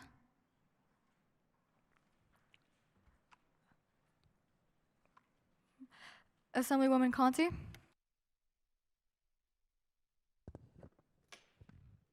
I rise in support of this bill as it would allow more people to have funds to obtain higher levels of education and help in fields where positions are desperately needed. Doctors, nurses, and healthcare professionals are constantly needed and are always something that is overlooked and asked for in more positions. If they cannot obtain a higher level of education in order to achieve a degree or some type of licensing, then how are we supposed to fill those positions without proper funds? Thank you. Thank you. Those in support, please raise your hands again. Assemblywoman Espinoza Hernandez.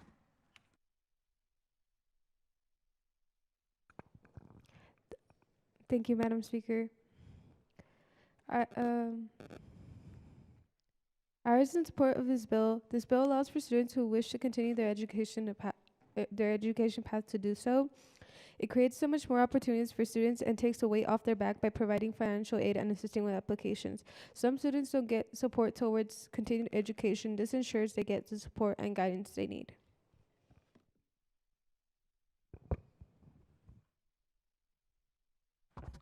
The time on this bill has expired. This bill raises revenue and therefore requires a 2/3 majority vote in order to pass. The chief clerk will now open the vote.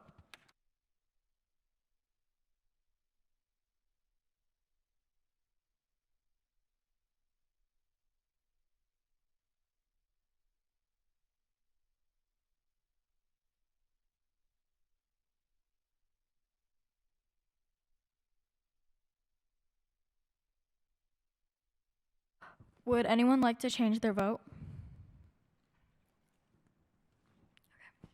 There are 16 in favor and 6 against. The bill having received a constitutional majority, I declare it passed. Order of business number 7, messages from the Senate. To the Honorable Assembly, I have the honor to inform your honorable body that the Senate this day did not pass SB 34. To the Honorable Assembly, I have the honor to inform your honorable body that the Senate this day did not pass SB 28. Order of business number 12, general file and 3rd reading. The chief clerk will read the bill. Assembly Bill number 37, an act that will provide funding to schools to install solar panels, beginning with rural and high heat zone districts. Funding will be provided by the reallocation of 10% of the school infrastructure modernization bills to the installment of solar panels. This percentage could fund numerous different projects at high needs schools each year. End of bill.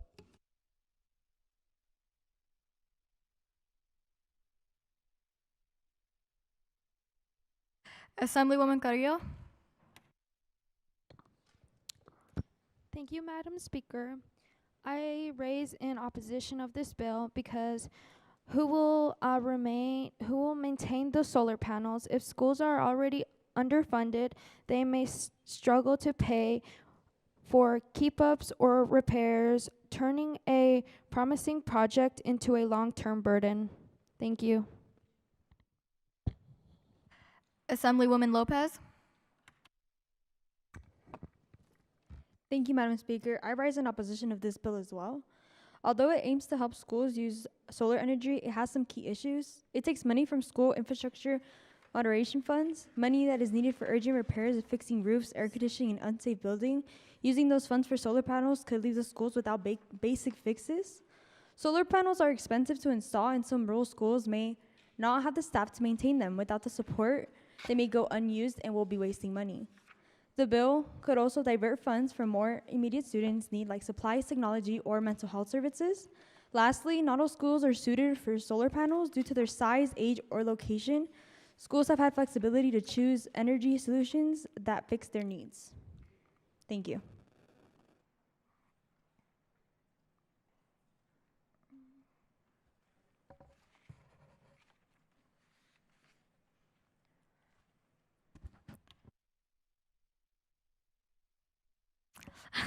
Assemblywoman Watson.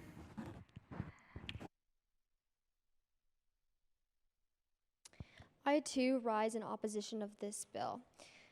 For one reason in particular, this bill is tailored to all of Nevada schools and does not account for schools in which are covered in snow in the winter. They did not state where the funding would be to clean or monitor that those solar systems would still be in use after the winter season has passed.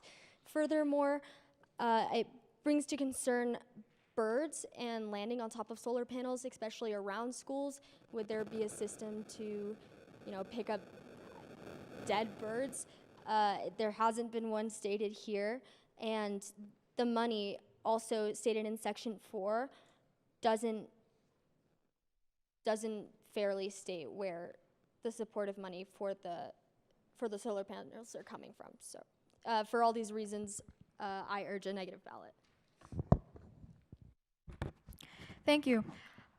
For those of you in support of this bill, please raise your hand. Assemblywoman Samar Jolly. Thank you, Madam Speaker. I rise in strong support to this bill, which promotes a smarter, cleaner, and more cost-effective future for our students, our schools, and our state.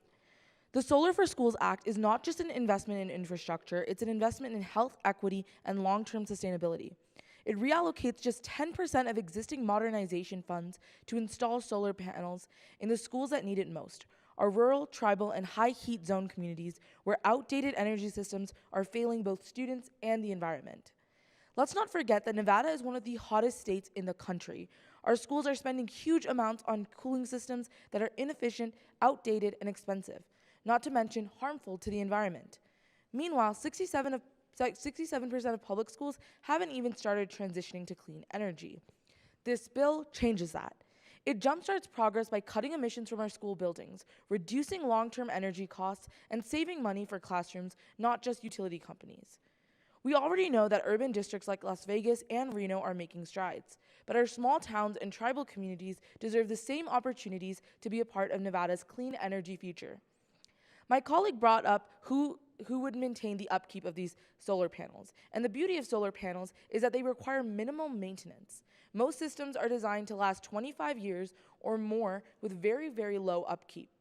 Unlike outdated HVAC systems or fuel-burning equipment, solar panels don't have moving parts that break down easily. We also heard arguments about the location and seasons across Nevada. Even if every school isn't a perfect fit for rooftop panels, ground-mounted systems or solar carports in parking lots are excellent alternatives that don't interfere with daily school operations. This bill doesn't propose a one-size-fits-all solution. It prioritizes flexibility, efficiency, and high-need districts first, meaning each school can work with local experts to install panels where they're most effective. Another thing is that solar panels generate electricity from light, not heat, which means even if it's snowing, as long as the sun is shining, which it does in Nevada year-round, they're working. And by reducing long-term energy costs, schools will actually save money every single year. So it's not necessarily a waste of money at all. And it's not taking money from other things that students need. So for all of these reasons, I believe that it's absolutely essential that we pass this bill. Thank you very much. Thank you. The time on this bill has expired. This bill requires a simple majority in order to pass. The chief clerk will now open the vote.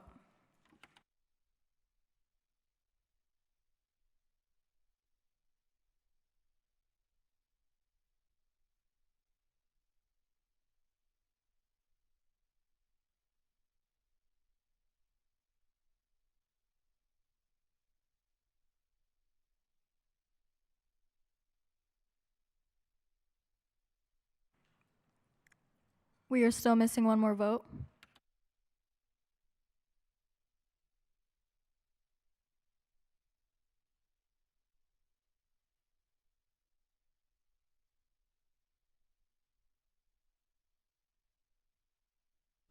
Assemblywoman Olson?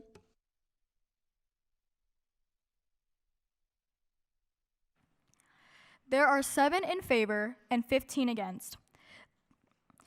The bill having failed to receive a constitutional majority, I declare it lost.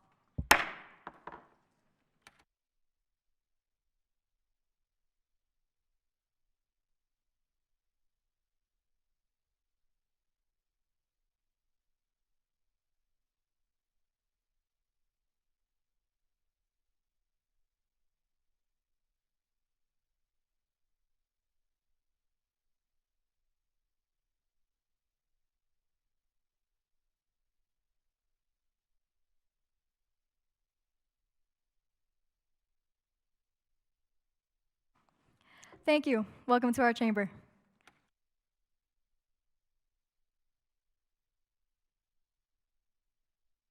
Thank you for your message.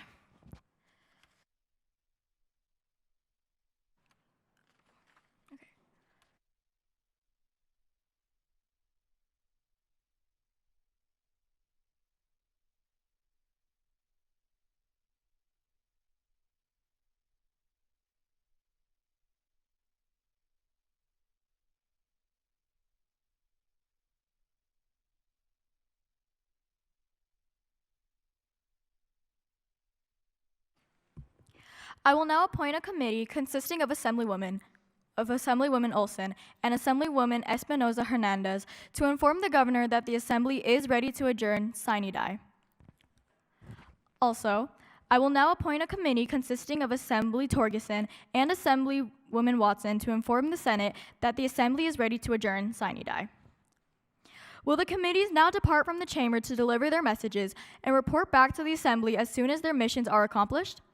The assembly will be in a brief recess. Please do not leave the chamber.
Excuse me. Assembly.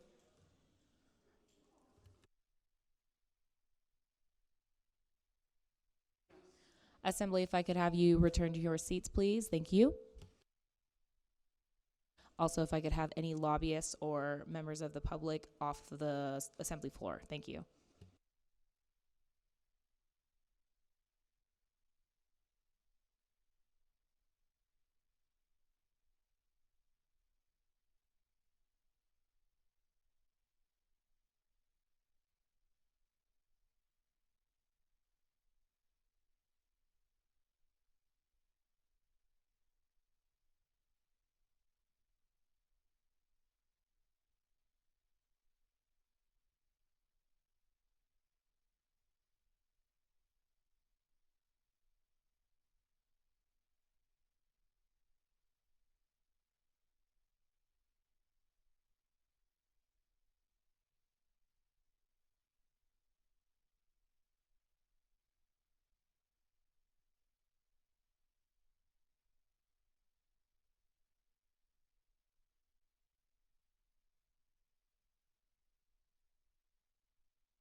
Assemblywoman Watson. Assemblywoman Nave.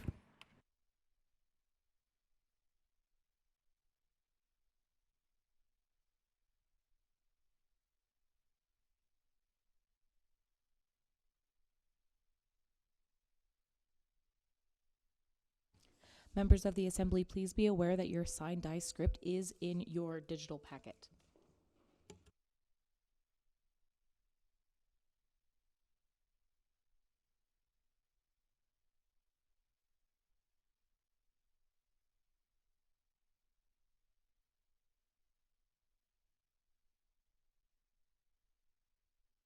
Assemblywoman Nave.